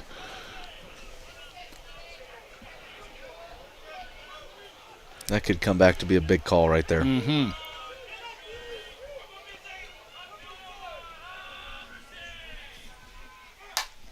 That one is laced out of play. And we're talking with Darren Derricks, the proprietor here at the world-famous Circle Top Bar and Grill. Darren, what's the future hold? You've gotten involved with this team. You've got a real great team on the field with some veterans like Matty and Devin McCullough and some others. Where do you guys go from here? Bigger and better? I'll probably try to keep the same nucleus all together again. Head over to Vancouver next year. Never been there before, so looking forward to that. You're in for a treat. One of the prettiest cities in North America. Yeah. Can't wait to get there. And things will be at a 30% discount for you on the U.S. dollar, too.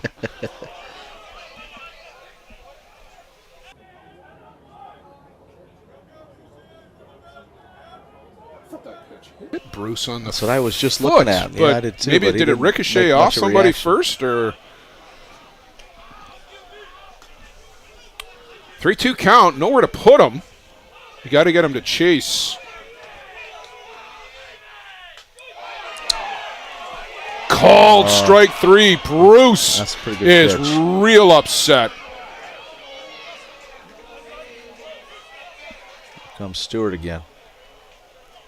Well, Doug Charlton was coming down to get Bruce. Yeah, John Stewart burst out of the dugout there for a minute, too.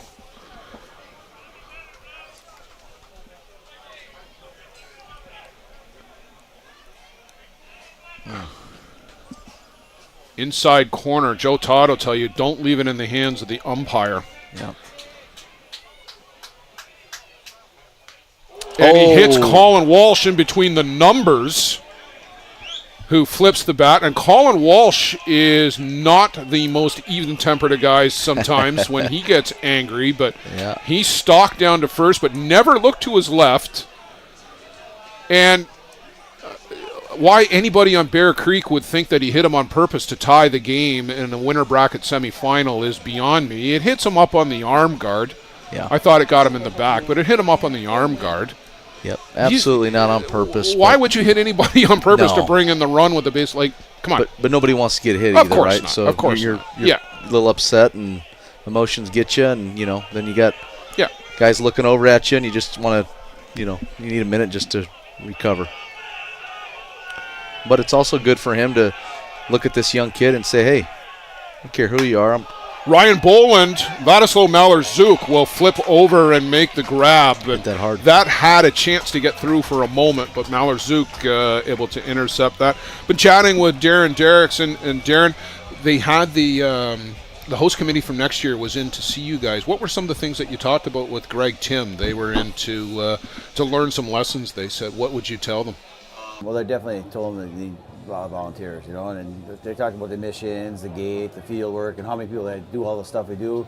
And I just told them you got to set up a host committee. You got to set up one. Your best bet is don't try to do everything yourself. Just put somebody in charge of each category and just trust them. Yeah. They said if something goes wrong at the end, then have them come to you, but don't try to do it all yourself because it's too big of a product. Try doing it, and because it's such a big event. You see somebody that's 8 days long, so you got to wear people out. It's just trust your help and get enough help. Because they said don't try to give them some days off in between because it gets long. 8 days is a long time. Saying 200 minimum, 200 volunteers, you're talking 400, double that number, and I'm sure they'll pull that off in Vancouver. They've got a lot of experience with some of those big ones. They ran a bunch of youth and some girl stuff like that, and they got all kinds of people there for it already. So they're definitely ready to go. They're excited, so that's a good thing right off the bat. They've got the right attitude. When you see games like this, does it just keep that fire burning for you? I mean, you've been a softball guy forever. Yeah, well, I see games like this, and I just wish Circle Tap was playing. Well, you're not far off. I mean, you're going to be right out there in the diamond tomorrow morning, and you're going to be in a good one. This is what it's all about right here. These guys are best of the best, and now from here on in, there's no more blowouts. It's all every pitch matters now. So keep Circle Tap here till Saturday for them. Okay, that sounds good to me. Love watching you guys play. Love watching all of these teams play. We're pretty fortunate we get to see that top four up in Simcoe a couple of times this season, and you guys made the trip up to Tavistock. How was that for you guys? Good. Played a lot of different teams. Got different teams. Good ball the whole around. So seems like all the boys enjoyed it. Yeah, some of these small towns in Ontario, very similar to Denmark. You look out, you see the cornfields and things like that. You could be in much the same place. The Moncton tournament. Oh, we the Moncton, we used to go there all. Moncton, Ontario. Yep. The boys summer on Thursday. Moncton did it for years. Why can't we do it Thursday? And it was a great tournament. So great crowds and all that. So I used to love going there. Home run derby. Yeah. All the things. Yeah. Yeah. Boys of Summer, one of the biggest events on the tournament circuit. Bigger and better next year. Yeah, well, 16's the max we can take like that. we're fortunate enough, we're not gonna wood, but we've never had a problem filling it. So we send a thing out early. Dean Kane does all that, not me. So he sends it out early, and we get a bunch of teams reply right away. And there's always someone new that comes on and wants to come to it. And it's easier to get teams when all the other good teams come. Right. You know, so they come and they'll go.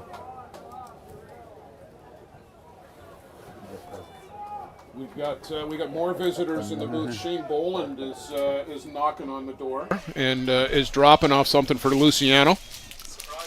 Very nice. So a base hit for Matty. I can just tell by the hand clap, the vertical hand clap, that Matty Waugh is aboard with a base hit.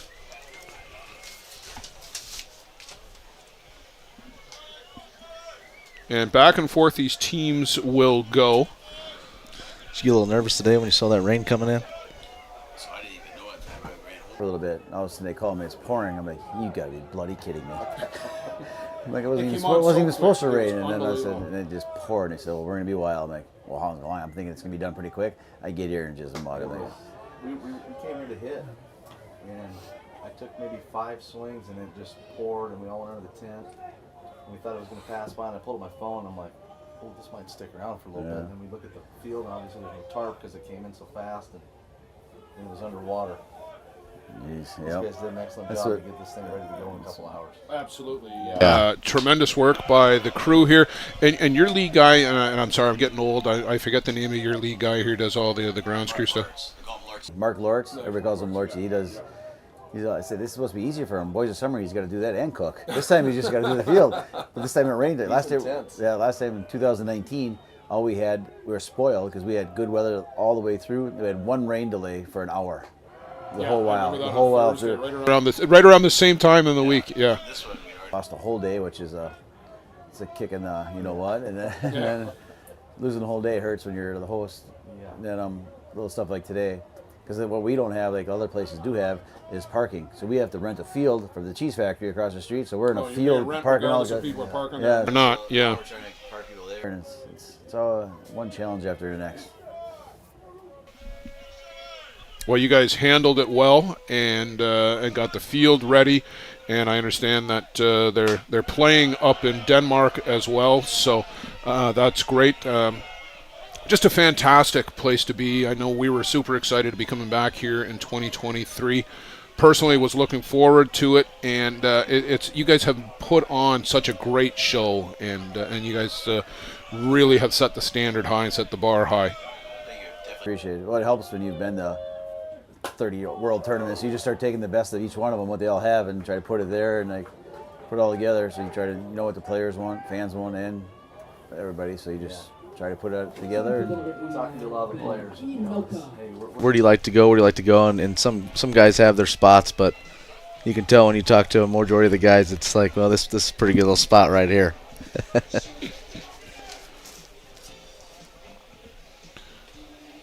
Boland out to chat with Cleary very quickly about signals with Matty Waugh on second base. That's a permitted conference. The umpire goes with him to make sure we're only talking about signals and nothing else. Ryan Boland often wears a path back and forth out to the pitching circle, but not so much this year. Ben Anoka at the plate. Was that a new rule this year? That was brought in this year to help speed up the game. Yeah, I like it. We looked at, well, it was South Americans and Newfoundlanders. For J&B. Yeah.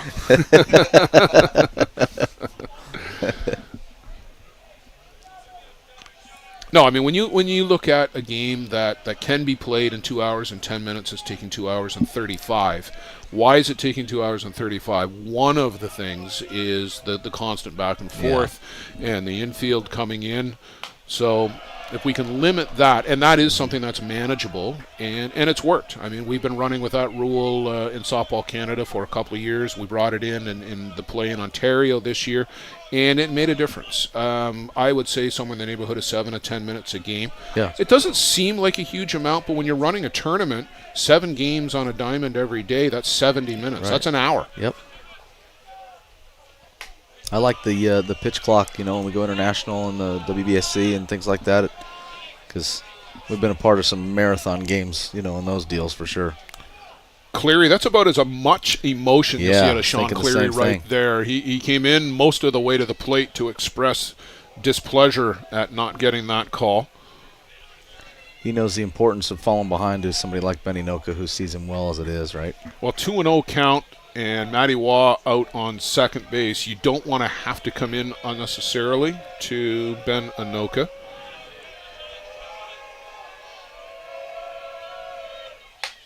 And 3-0. Again? They've been doing it all year? Oh, they did? It hasn't been Cleary for 5, Schofield for 2 most of the year? That's been the story all year. That's been the pattern. I haven't seen Schofield up yet. And there's not much action going on over there now.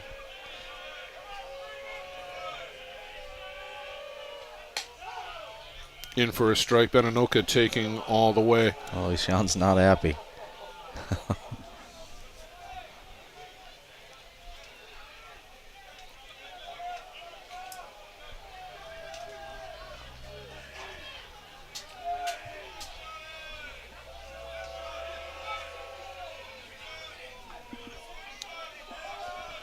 Deep breath from Cleary. Ball 4, Boland retrieves it before it rolls too far towards the fence. And Eric Ochoa will get an opportunity to bat with a pair of runners aboard. Yeah, that's not like Matty Waugh not to get a pretty good jump on that ball and get there. So, Darren, as we get time, as we get a mound visit from John Stewart. Darren, what do you do next week? Do you take a deep breath and get a couple extra hours of sleep? Yeah, I'm going to, well, actually, so it's my wife's birthday today. Same as Matty P's. It's Matty P's birthday, same day. So anyway, we always go to the Dells for a few days. So get out of here and come back on Tuesday or Wednesday and just figure everything out. Yeah, because a lot of hours here, but it's fun though. I love softball, so it's a lot more fun. When you go to work, you're having a good time. It's not easier, you know. That's right.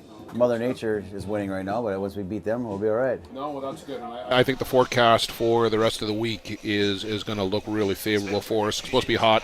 And last night, that's the windiest I've ever seen this place. Yes. I've never seen something like that all the years I've been here. I mean, there's fly balls that are landing in the infield. It's just, it was weird. Yeah, it was a different night indeed. Darren Derricks, thanks for joining us. Really appreciate it. You're more than welcome to stay and hang out for a while. Dog up there again in a while, so. But I appreciate you guys doing a great job. We were listening before, so really good job. Really thank you very much. Everything that you do to bring the ISC here. Thanks, man. All right, and indeed, we'll be right back here for 10 a.m. tomorrow, Circle Tap and the Toronto Batmen. So another Wisconsin-Ontario battle. There have been a lot of them here this week already. Yeah, there has. All right. Darren Derricks, thanks very much. Appreciate it. Thanks, boss. Thank you. Good luck, you guys. Good job. Let me know if you need a drink. Ochoa, first pitch, a little slow roller to short, and mishandled by Lyons. Little E6 on and that, a tough inning is turning even tougher here. I might go E3 on this, to be honest. A low throw, but he's got to dig that out at first. Yeah, I think Galena thought Horny was going to cut that thing off. Kind of gave up on a little bit. So bases loaded with 1 out. Cole Evans, who hit a moonshot. Yes, he did.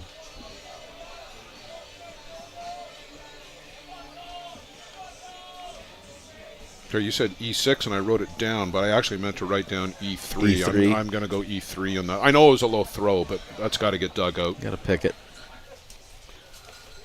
Runner for Ochoa. Gonzo Masmu on to run. And that's a nice little pickup for the Gremlins, too. Comes over from the Twins squad. And some action again, and this time it is Schofield that gets up, just playing lawn toss right now, but I got to think he'll be warming up with some urgency here, Matt. Yep. I was waiting for that move, and, you know, this lineup's so tough. You see these guys a couple times through, and Sean's done a really good job, and he's got himself just in a little bit of jam here, so he needs to make some pitches. That's a good start. In with a strike, and that one might have had some more zip on it than we've seen all game. Yeah. I mean, Sean throws upper 70s into the low 80s, but that had some zip. It did. Yep, he's ramped up right now for sure. Just hope he can stay on the edges and you know, get out of the inning is what he's thinking. Again, the deep breath from Cleary. I'm not sure if he crossed up Boland on that or not, but that got a bite out of Boland. And yeah, it did. oh, now the umpires are going to get together to talk about it. Boland is saying foul ball. Well, you would assume it hit something, right? He's not going to miss the pitch. Miss it. Yeah, we'll see it here.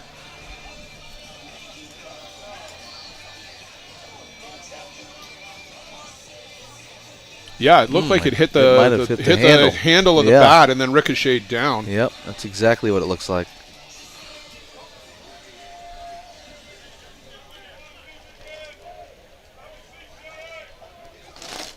Oh, and 2 indeed. So they did get the foul ball count. I think you got to go upstairs here. Yeah, I don't think you can go down after that home run. Nope, and you're really looking for a strikeout.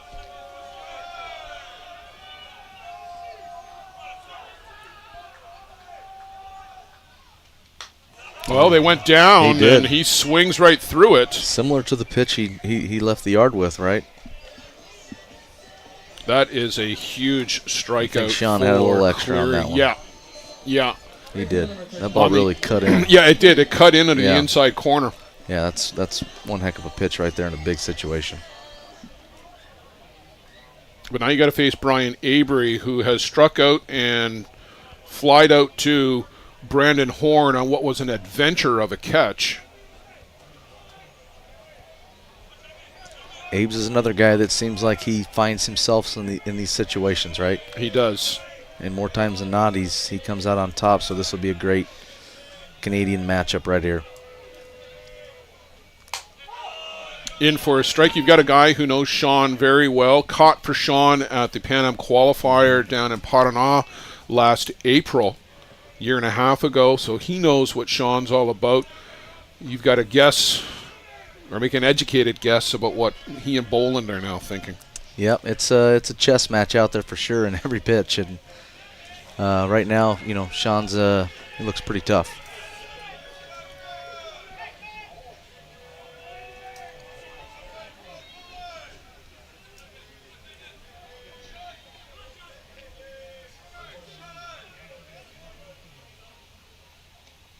Chases upstairs and well off the plate, too. Not a pitch that you associate Brian Avery chasing after. No, these next couple pitches, I think, dictates the rest of this game.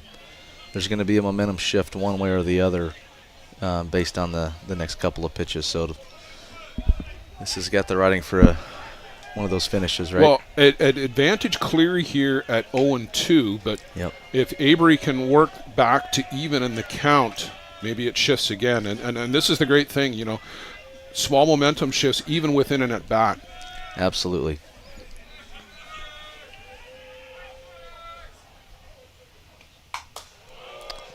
Similar pitch and fouled off the post. Everybody is so enthralled in this one. Schofield just went back to warming up. He's been watching the last 3 pitches. How do you not, right? I think back to 2016 and the ISC championship game, and Justin Schofield's supposed to be on the other diamond warming up, and Shane Boland in the midst of hitting a home run, and Schofield's on the other diamond. I'm not sure that he got to see it. Sean's way up here. He needs to throw his pitch, and I thought the last one was probably a little closer than he would have liked. He's got an opportunity. Doesn't need to throw a strike here. No, you got to throw a ball here. Yeah, tried to get him to chase again. Yeah, he went after that on the strike 2 pitch. Yep, he did, and changed the eye level there, and now you've got options here. Yeah, you can go with the change up down and away. You can go with the rise up and in. That cutter that he threw into Cole Evans was a devastating pitch. That could be the same pitch here. Yeah. Right, down and in. keep it off the plate a little bit, or, you know, Sean always with that lifter is challenging. With Abe's, you got to give it above his hands, though. Yep. Well, that was the 3/4 rise ball too, right? Like that's not the full rise, but Yep. it was. You talked about getting it above the hands, and it absolutely was. Yeah, it was. It's a good pitch. Good job of Avery to foul it off, because there's just, you know, you're not going to drive that pitch. No, I think you're lucky if you just pop that up on the infield. Yep. Now Abe's is known to, you know, chase, but Abe's also known to kind of get the barrel above that a little bit too. His hands are outstanding, and I don't know how you don't. I mean, you have a pitch to waste, but I think you can go right back upstairs.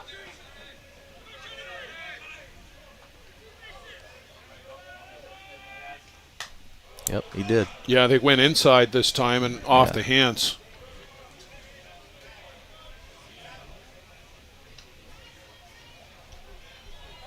What was your quick thought on the change to the yellow ball?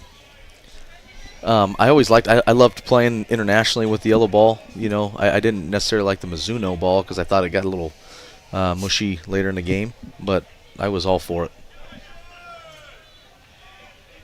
It's nice to have one ball that you use for everything too, versus going across over the seas and, you know. Yeah, back and forth. Cleary can't quite get to the same agreement with Boland, and to your earlier point, that may even just be for effect here too. Absolutely.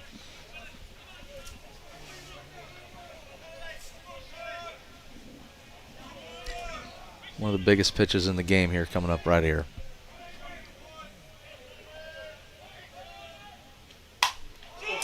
Little weak fly ball. Yep, Galino will haul that in one step out onto the grass. The Gremlins will leave the bases loaded with one out. A big escape for Sean Cleary and the Bear Creek Express.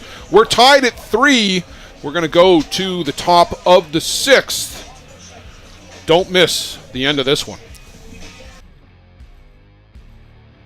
Welcome to Mont Hill Golf and Country Club. With our beautiful 27-hole golf course open to the public, we work tirelessly to ensure your time with us is second to none. Well, here you'll be able to enjoy an incredible dining experience at our very own Big Pete's Steakhouse. Play some of the best courses in the world with our state-of-the-art golf simulators. Upgrade your gear with the top brands at our pro shop, or host a stunning wedding, event, or conference inside one of our beautiful ballrooms. Learn all this and more at monthill.ca. We can't wait to see you soon. For the best Bear Tent banter on the airwaves, listen to Dust Up with Hilly and Lolly. Here's some of the biggest stars chatting with two of Newfoundland's own, Jason Hill and Steve Mullally. It's unfiltered and uncensored. Dust Up with Hilly and Lolly, wherever you get your podcast.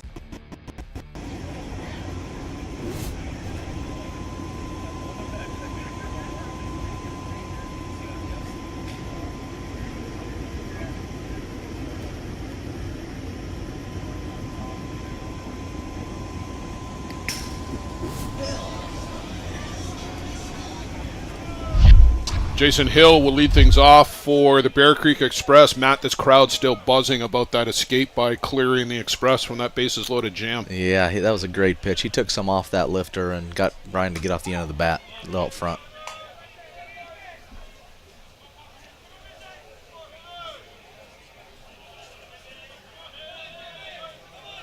Westgrove's got to be careful here. Well, a little bleeder to Jack Besgrove himself. He'll trot most of the way to first. And Matt, I've seen guys throw underhand from the edge of the circle. That's a long underhand toss from the edge of the circle. Besgrove got a little closer. Couple steps, good composure, knew he had plenty of time.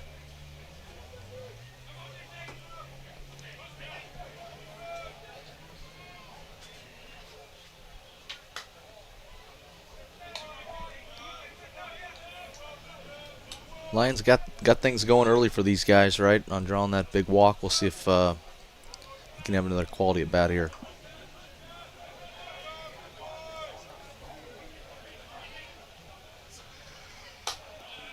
Big uppercut swing comes up empty.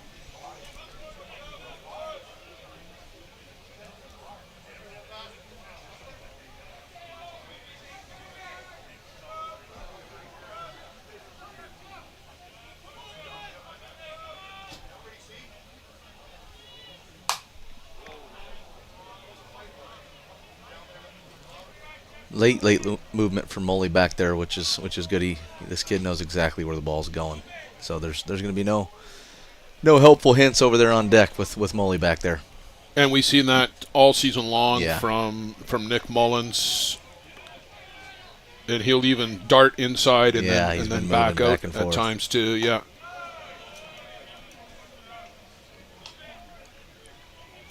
There's a reason he's one of the best. Yeah. You know? Yeah. Exactly.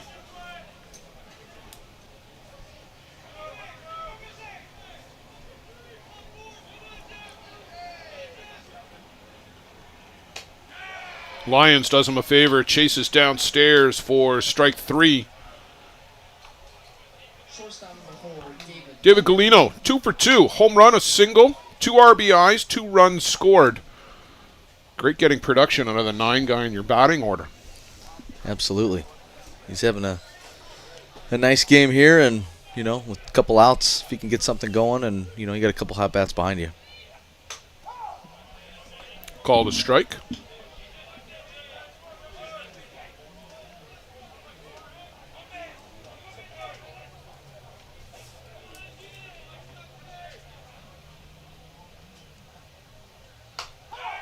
And in for strike 2. And Matt, it seems like it's often the case. The deeper you get into a game like this, the better the best become.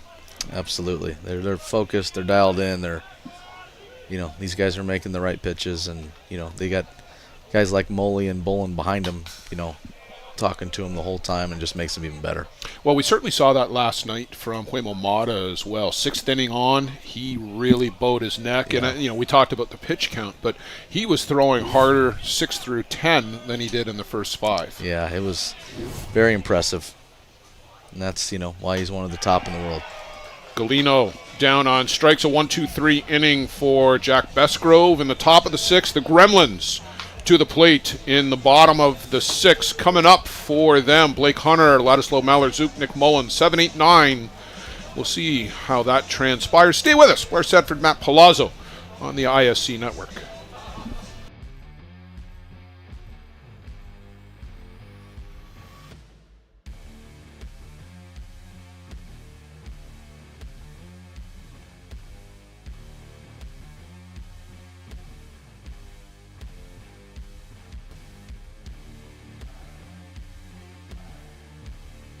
The New York Gremlins congratulate our own Dr. Bob Neidick on his induction to the ISC Hall of Fame as this year's recipient of the Bob Welby Memorial Recognition of Service Award. Dr. Bob is a 4-time ISC World Champ, winning his first 2 titles with the Kitchener River Shark Twins in 2008 and 2009. His second 2 came with us in 2018 and 2019, and he says, we're not done. Bob started in the game when he was 17 in Pennsylvania and played in a national championship in 1996. His first ISC World Tournament was 2004 in Fargo, North Dakota. Since 2012, he's been a Gremlins co-sponsor, and we couldn't be prouder of him to be recognized for all of his contributions to the game. Congratulations, Dr. Bob.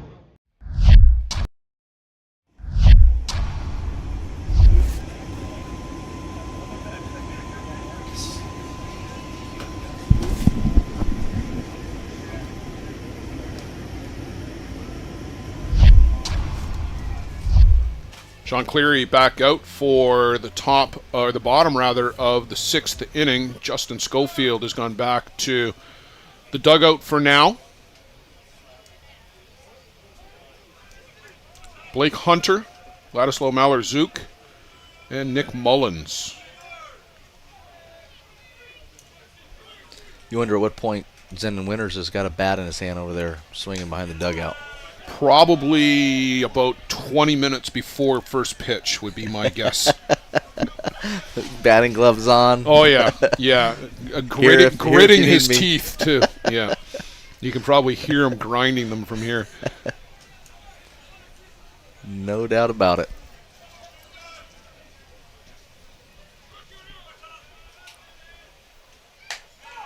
In for a strike. 0-2. Cleary. Whatever bedevils Sean in the first innings certainly is not a problem later in the game, because he's been working ahead of guys. He worked out of that jam in the 5th. Looks pretty comfortable out there right now. And what we haven't seen tonight is the infamous Sean Cleary landscaping. Whoever did all the work on the mound, Mark Loritz and his crew, did a great job of making that, smoothing out that landing pad. It's actually probably the best thing that could have happened, because that, honestly, it was taking a beating out there earlier in the day, and there were a lot of puddles around that area. But they put down a lot of powder and pounded it down. Yeah. No, Dev was saying the same thing when before we went, because he struggled a little bit in ASAs with landing, and he said he couldn't wait to get here because the mound's so good.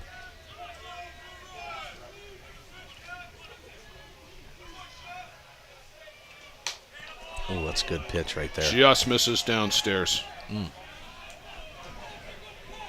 That's tough to take. Yeah, a bit of courage to take that pitch with 2 strikes, but 2-2. Blake Hunter, veteran eye at the plate. Yep, he saw it better than we did, that's for sure.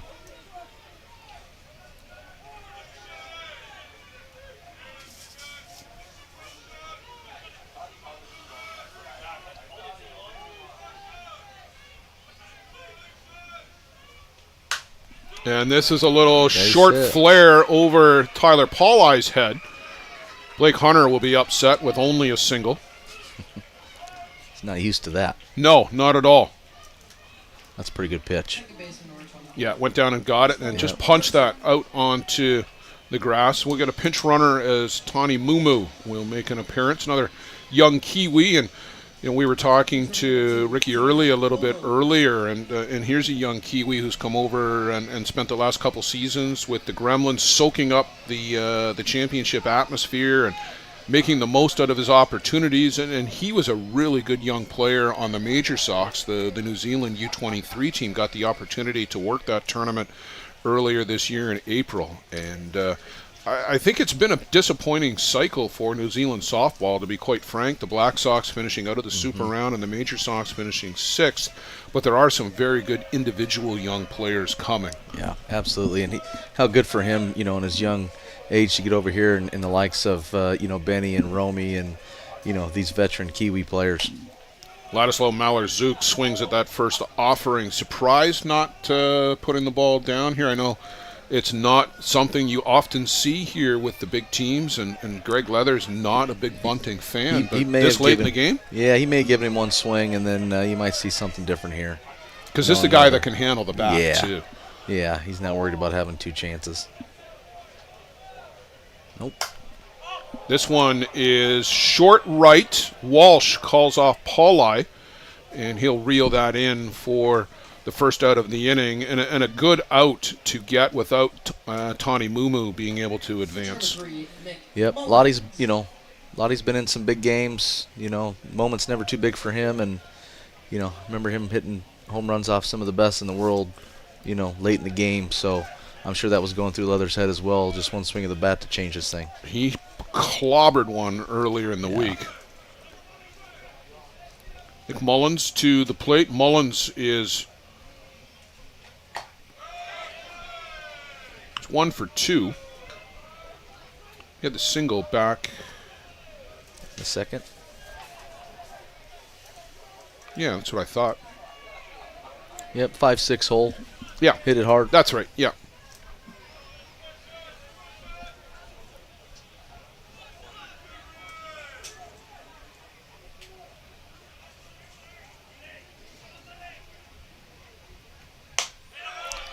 Had a notion to go. They're going to ask down at first. Nope, says Randy McLam. I would tend to agree. Looked like. You know, it's interesting. There was just a few weeks ago, we spent a couple weeks in Tampa, my family and I, on vacation. I was flying into Elkland and into Mankato in between that. And Molly and Cheesy and Danielle and Jackson, you know, they came down, and Kinsey and stayed with us for a couple days. And we talked about games like this. And just me, him, and Cheese sitting on the couch, having a beer, talking about games like this. On the move was Tani Mumu. A little bit of hit and run from Greg Leather and the Gremlins, or maybe Reese Casely. So no opportunity for the double play. I don't think they were going to have it anyway, given how high that hopper was. But they get Mullins at first. Up to second goes Mumu. And not what Molly wanted right there, but by getting him to second base, turning over the lineup, now you're one swing away from potentially, going on top. So that could prove to be big right here. Well, Matty Waugh, 2 for 3, home run and a single, also a ground out. And he's been on Sean Cleary tonight, too. Like, even the foul balls have been just missing. Yep, he has. And I feel like Sean's, historically had pretty good success, at the top with Matty. However, Matty's kind of got his number tonight.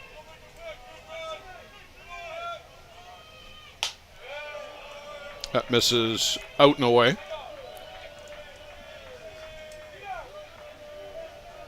Yeah, that podcast appearance by Andrew Kirkpatrick talked about staying with Nick Mullins and the things that they work on every day in practice. And Nick came in at the end of the episode, and Nick wants to have some fun there, but he couldn't help himself but to be serious. He was serious. Yeah. I thought the same thing listening to it. Yeah.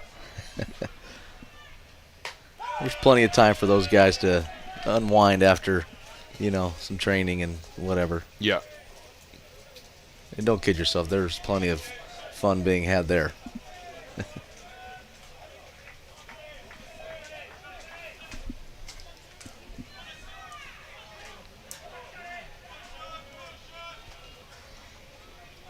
Cleary again will back off. Matty Waugh will stretch out the back.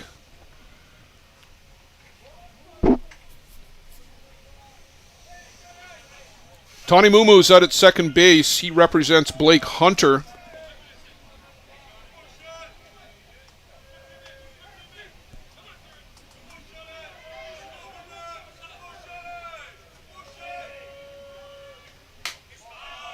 Just off the outside corner. Cleary.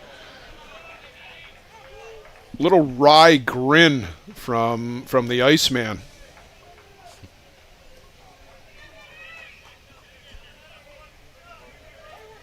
Yeah, it's a pretty good pitch right there. It's like you said earlier, Sean. You don't see a ton of emotion out there, and he knows the importance of this game.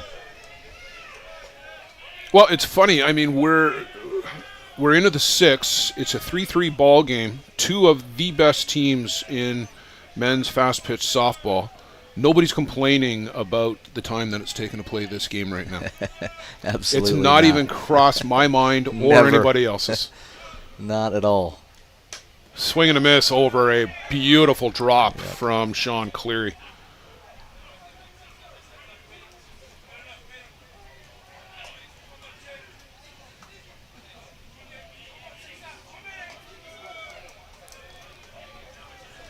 Watching Mumu at second base a little bit, and there was some movement there pre-pitch. I wonder if he's figured this thing out in the sequence.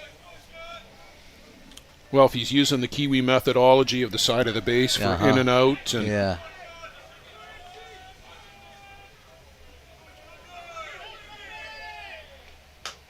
just off the corner, so we'll go to 3-2 on Matthew Waugh. The new chin guards make it harder to do the mouth open, mouth closed for up or down too. For sure.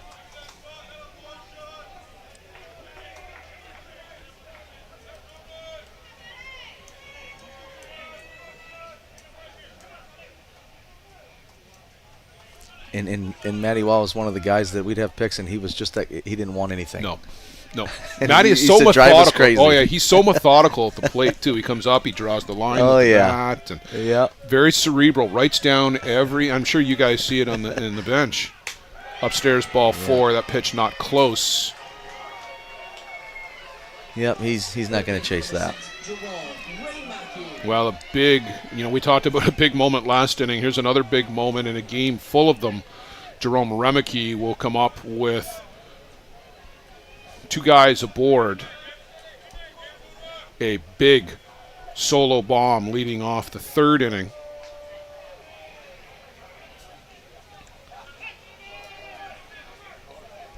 Yeah, this opening pitch here is going to be big for Sean.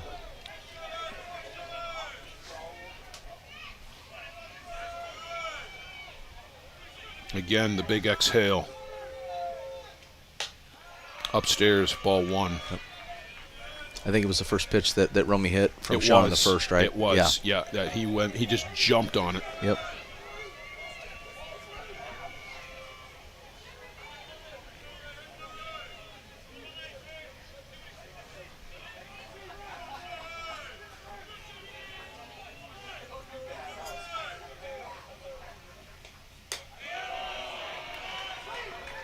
Drop in the outside corner, no swing, says Trevor Topping.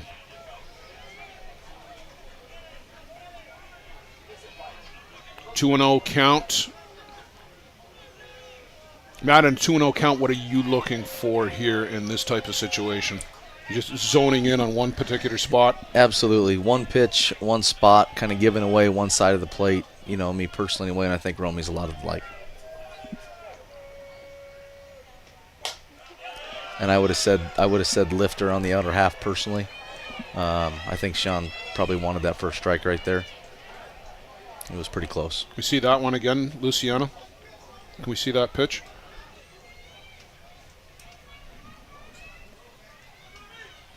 It's at the belt. Maybe just a touch. Touch high, and yep. Maybe, is it off the corner? Because Boland is set up just a bit outside. Yeah, maybe just a bit up. 3-0 count. Got to think there's a green light here. Absolutely, there is.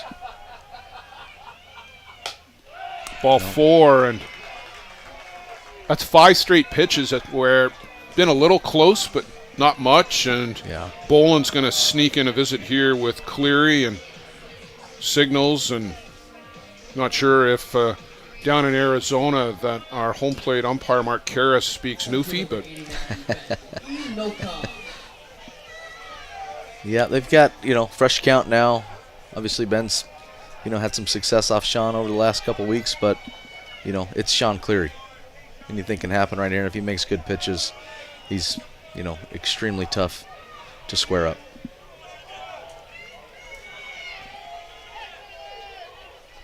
The reason he's been one of the best in the world for as long as he's been around. Well, he got out of a similar situation the last inning. He's going to have to do it again. Ben Anoka, first pitch swinging. He did. He got out. Up to short center, and actually making the catch is Jordan Pomeroy about 2 steps from the dirt. He came flying in out of nowhere and called off David Galino. Wow. First pitch swinging, a little surprise, but a big escape for Sean Cleary again and the Bear Creek Express. They'll try to get back on track in the 7th. We go, tied 3-3.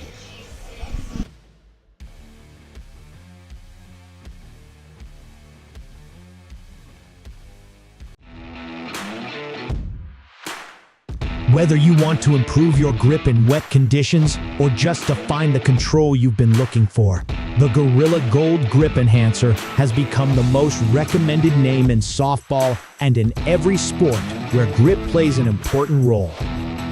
Gorilla Gold is the only grip enhancement approved by the ISC, ASA, and NCAA. My name is Michael Holobradek. I'm from Czech Republic, playing for Hill United Chiefs, and I'm using Gorilla Gold. My name is Pablo Miglevaca from Argentina, and for every game I use Gorilla Gold. Hola, mi nombre es Samuel Villalbazo, pitcher de la selección de México, y en todos mis juegos uso Gorilla Grip. Hi, I'm Adam Foka. I play for the Hill United Chiefs from Australia.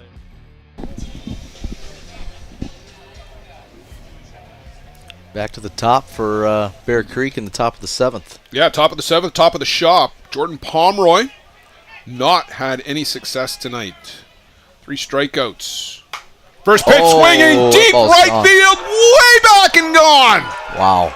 Jordan Pomeroy rocks the world with that first pitch home run. That ball was right over the heart of the plate as well, and he left it up. The entire bench for the Express comes out to greet Jordan Pomeroy at home plate. You had just talked about his lack of success for tonight. And normally it's the curse of the broadcaster, but the last couple of nights, Cole Evans and Jordan Pomeroy should be buying drinks on the broadcast crew. No doubt. That ball was No, that was gone in a heartbeat, too. He knew it right off the barrel.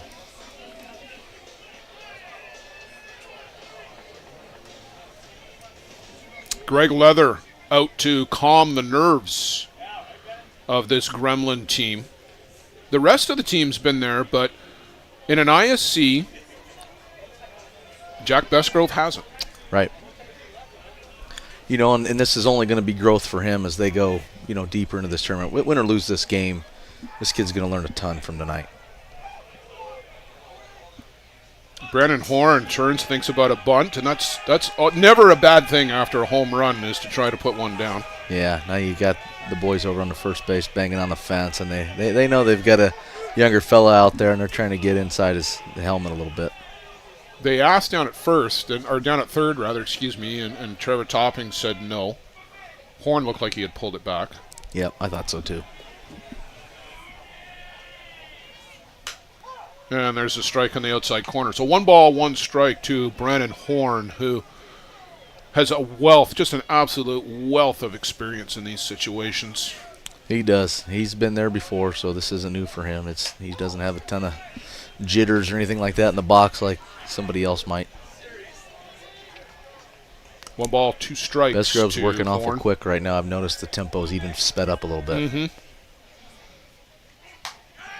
Oh, that's a great pitch. Just off the outside corner. Yeah, that's a courageous look at 2 strikes. Yes, it was.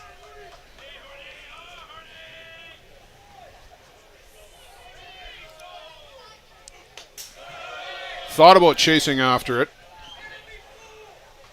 Fooled everybody. Mullins was staggered.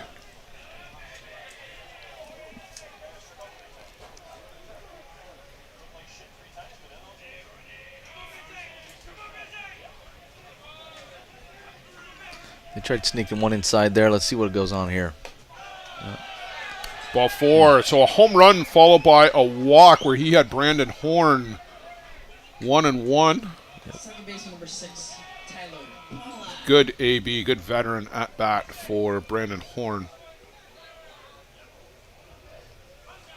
Besgrove needs to just take a deep breath right here, start making his pitches like he always does, and he'll get out of this inning.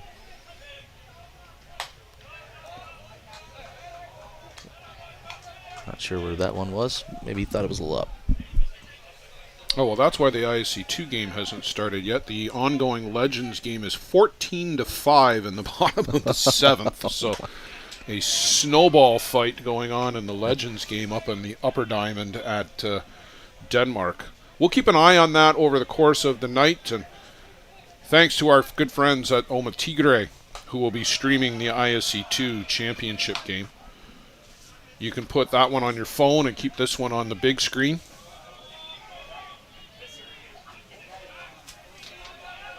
Tyler Pauli at the plate with Brandon Horn out at first. Pauli squares again and takes another ball. The 2-1. 3-1 now. 3-1. He showed bunt a couple times. This might be a good time to let him take a hack.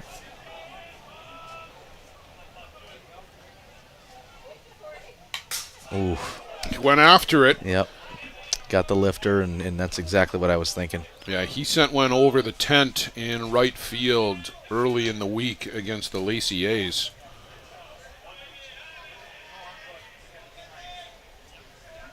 That's 3 home runs now for Jordan Pomeroy. Chopper on the infield. Besgrove didn't even look at second. He just turned right by it. He flashed by it and got the out at first. Well, that's just as good as the bunt attempt early in the at-bat, right? Mm-hmm.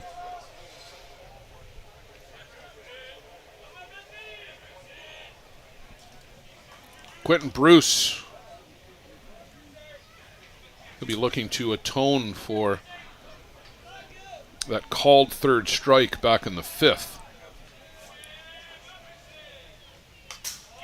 That gets away from Mullins, and Brandon Horn will scoot up to third base unmolested. Mully's went in a couple times now on Bruce early in counts, and I wonder if, he's understanding they're trying to work. He looks like he's a little bit closer to the plate than most. Ways over top of that. Good changeup from Jack Besgrove. A guy that age who's got a changeup that fully developed, it's almost unfair. Yep, it's really good, and he's obviously got tons of pace on the ball, so it makes it even more detrimental.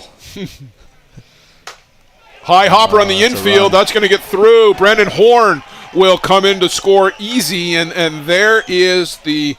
you get that pass ball, wild pitch, whatever you want to call it, and there's the effect as maybe he scores on that, maybe not, as Ben Anoka got to that ball, would get to that ball a lot quicker if Brandon Horn is trying to score from second. There'd be a play at the plate for sure. It feels like that, there's a 5-foot area right around that dish that's pretty hard, right? And you see the trampoline-like effect there on some of these. Well, they put the clay bricks in the batter's box and in front, and obviously out at the board as well. Greg Leather is going to come down, and that is going to be it for Jack Besgrove. We talked off the top, this Express team is one of the very few that scored some runs off of him this season and had some good at-bats. They've seen him multiple times, too. So, these Jack Besgrove. They share a glove. Never seen that before. That was different. We'll take a break as Andrew Kirkpatrick comes on.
Colin Walsh will face Andrew Kirkpatrick, and first pitch up and away. And what's with the glove?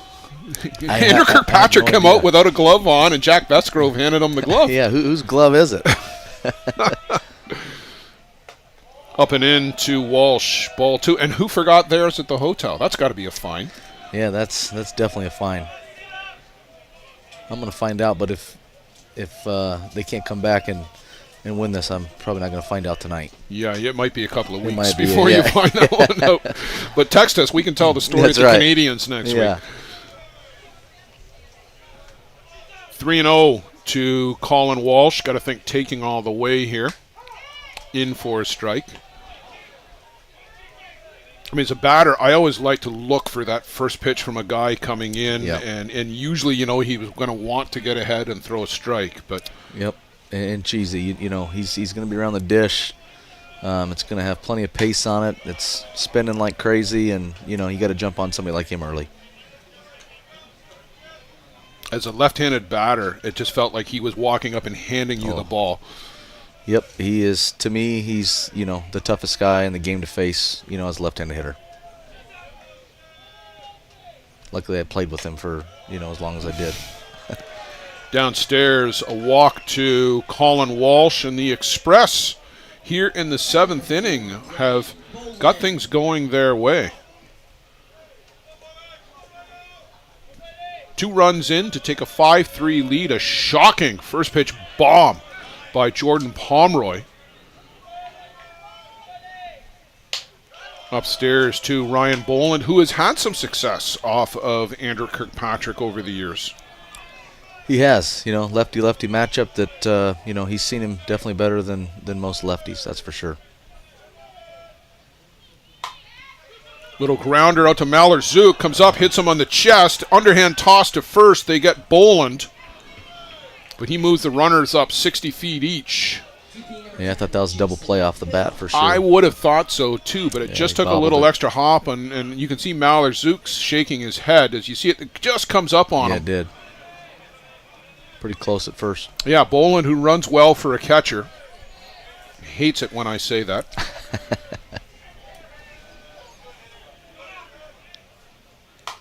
Jason Hill, first pitch swinging, and a sidearm casual toss by Andrew Kirkpatrick. Yep, the old frustration, get me out of here. And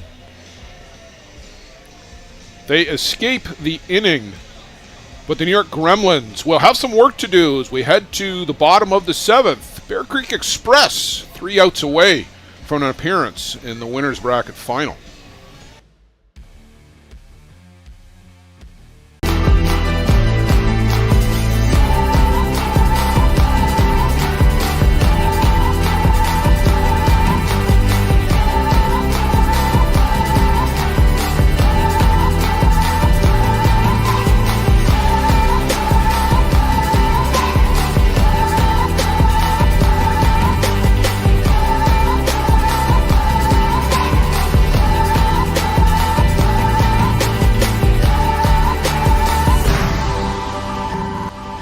catcher, inch by inch, we'll fight to make the lives of First Nations people in this community, this province, and on this continent better. I know we have a long way to go, but I'm proud to say as long as our people have a need, Dreamcatcher will be there for them. For the best Bear Tent banter on the airwaves, listen to Dust Up with Hilly and Lolly.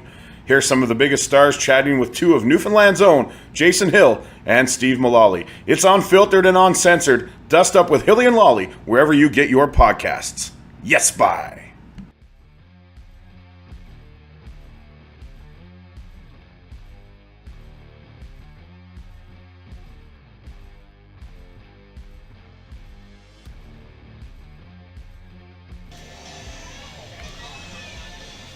Four, 5-6 for the New York Gremlins, chasing 2 runs here in the bottom of the 7th inning. It's not often that this team has trailed.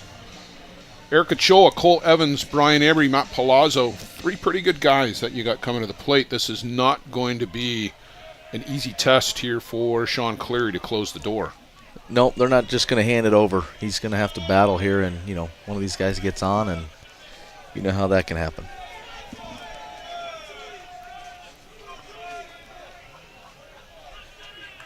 The 2-run lead, that extra run, very crucial. First pitch swinging, Ochoa skies this one. It looks like that's going to get out of play, and it will. Yep.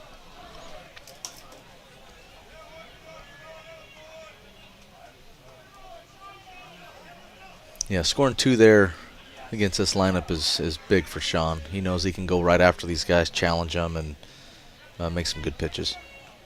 And that's going to be the key, is to go challenge. Yeah. Because no walks. Yeah, you can't put the tying run into the batter's box, because with one swing, any of these guys, 1 through 9, and 3 of the guys that are going to come off the bench can hit the ball out of the park at a moment's notice. Absolutely, and they've proven that time and time again.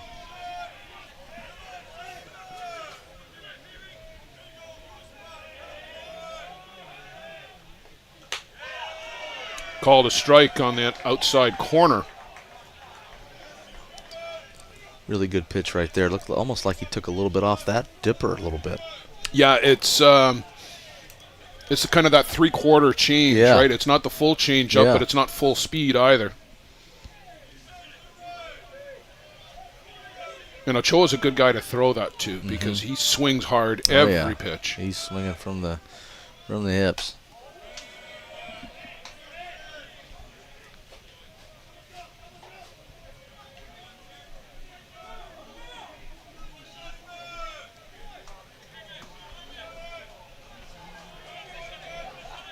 Nobody in the bullpen for the Bear Creek Express. This is Sean Cleary's game, and rightfully so. Misses upstairs.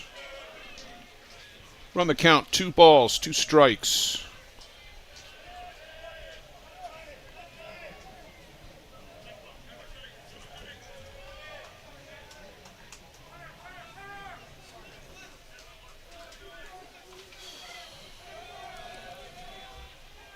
Right side of the infield, expect something hot here, right?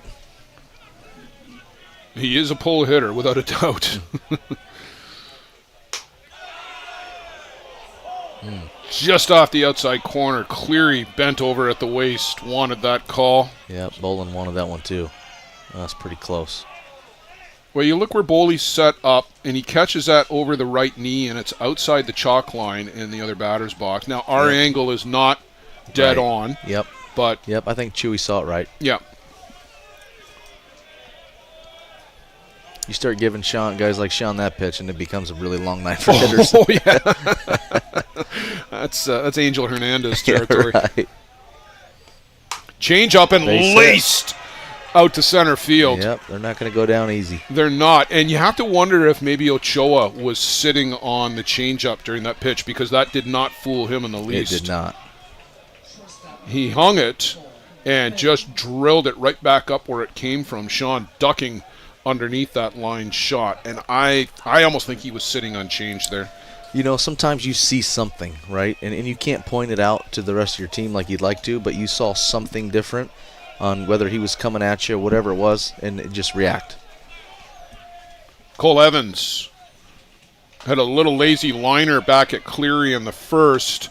Went down and hit, I want to say, an 8-iron about 170 yards, it felt like, as he just hit a moonshot out of here in the third. There's Zenon on deck. It was a matter of time before we saw him. Yes.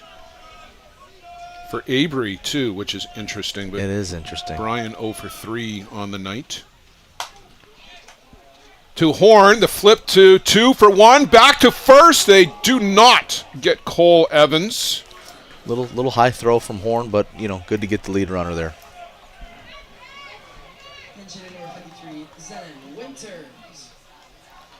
And Cole Evans running hard out of the box to prevent that double play. We've seen a couple around the horn double plays here this week. That is so tough to turn in fast pitch softball. Only 60 feet from home to first, and guys can cover that pretty quickly. Yep, you got to have a couple special sets of hands to make that happen. Zenon Winters to the dish. He and Ryan Boland, probably the two most intense guys in the game.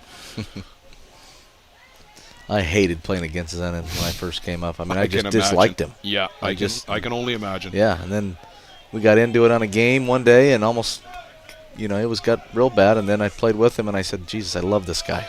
Well, and you mean you hear that in all sports too, right? Yeah. There's those guys that just. Yep. You love being their teammate and you hate being on the other side. Whether it's a Brad Marchand or whether there are guys like that in baseball. Yep. Jose Batista was like that in baseball. Yep. I mean I talked to Zenon 12 months out of the year. Yeah.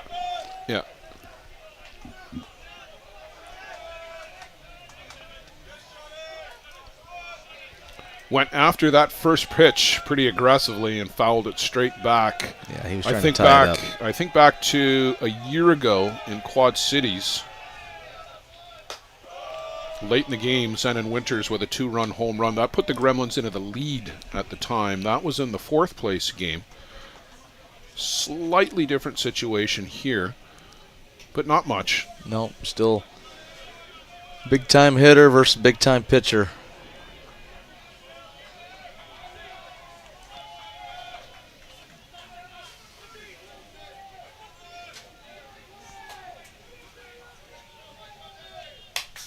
Chases upstairs, and that's another one that got stuck up there. Oh, they get into the crowd? Got into the crowd. Because there's one stuck up in the screen. Got some Vancouver guys down there behind the dish.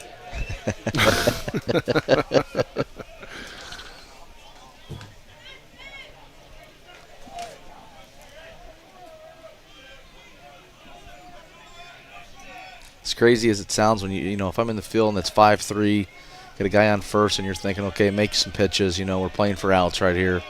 But if Zenon happens to get on base here, you've got Blake Hunter up next with a chance to win the game with one swing. That's right. Chopper on the infield. Paulai steps on a bag, turns and throws, and they don't get Zenon Winters. But again, a good job by the Bear Creek defense to erase the lead runner. That was a great pitch.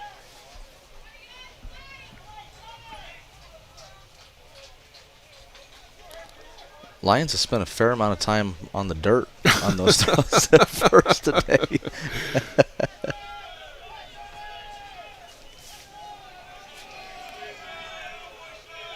So Blake Hunter, who has been tearing the cover off of the ball all season long, takes ball 1 upstairs. Walked, struck out in the 4th, and then singled in the 6th. And that really was just a little flare over second base. Yep, that was a good pitch by Sean. He got just enough to get a single out of it.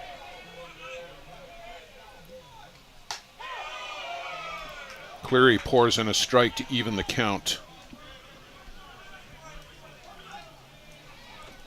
Sean's got to be getting up there on his pitch count tonight. He's going to take a look at that.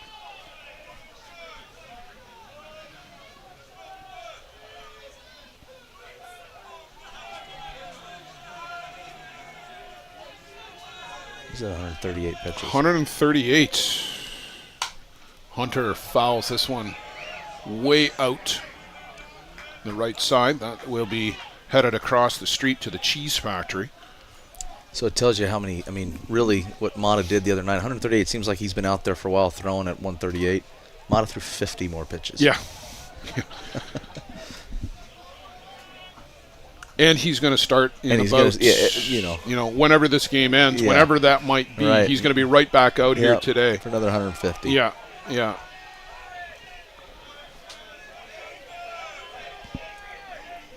So 1 ball, 2 strikes. The Gremlins down to their last strike in the winner's bracket.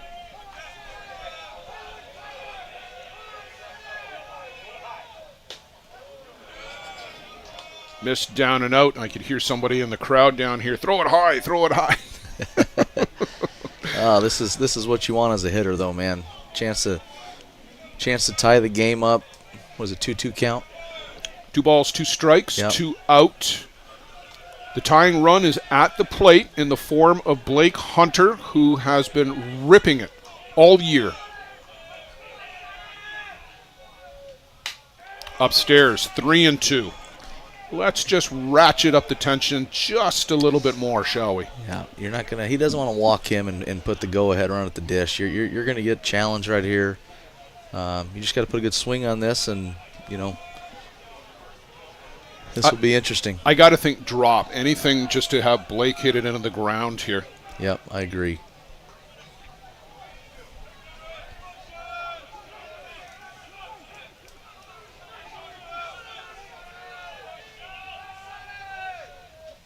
Swing and a miss. They go with the rise ball upstairs. Way up. Sean Cleary and the Bear Creek Express end the 32-game winning streak.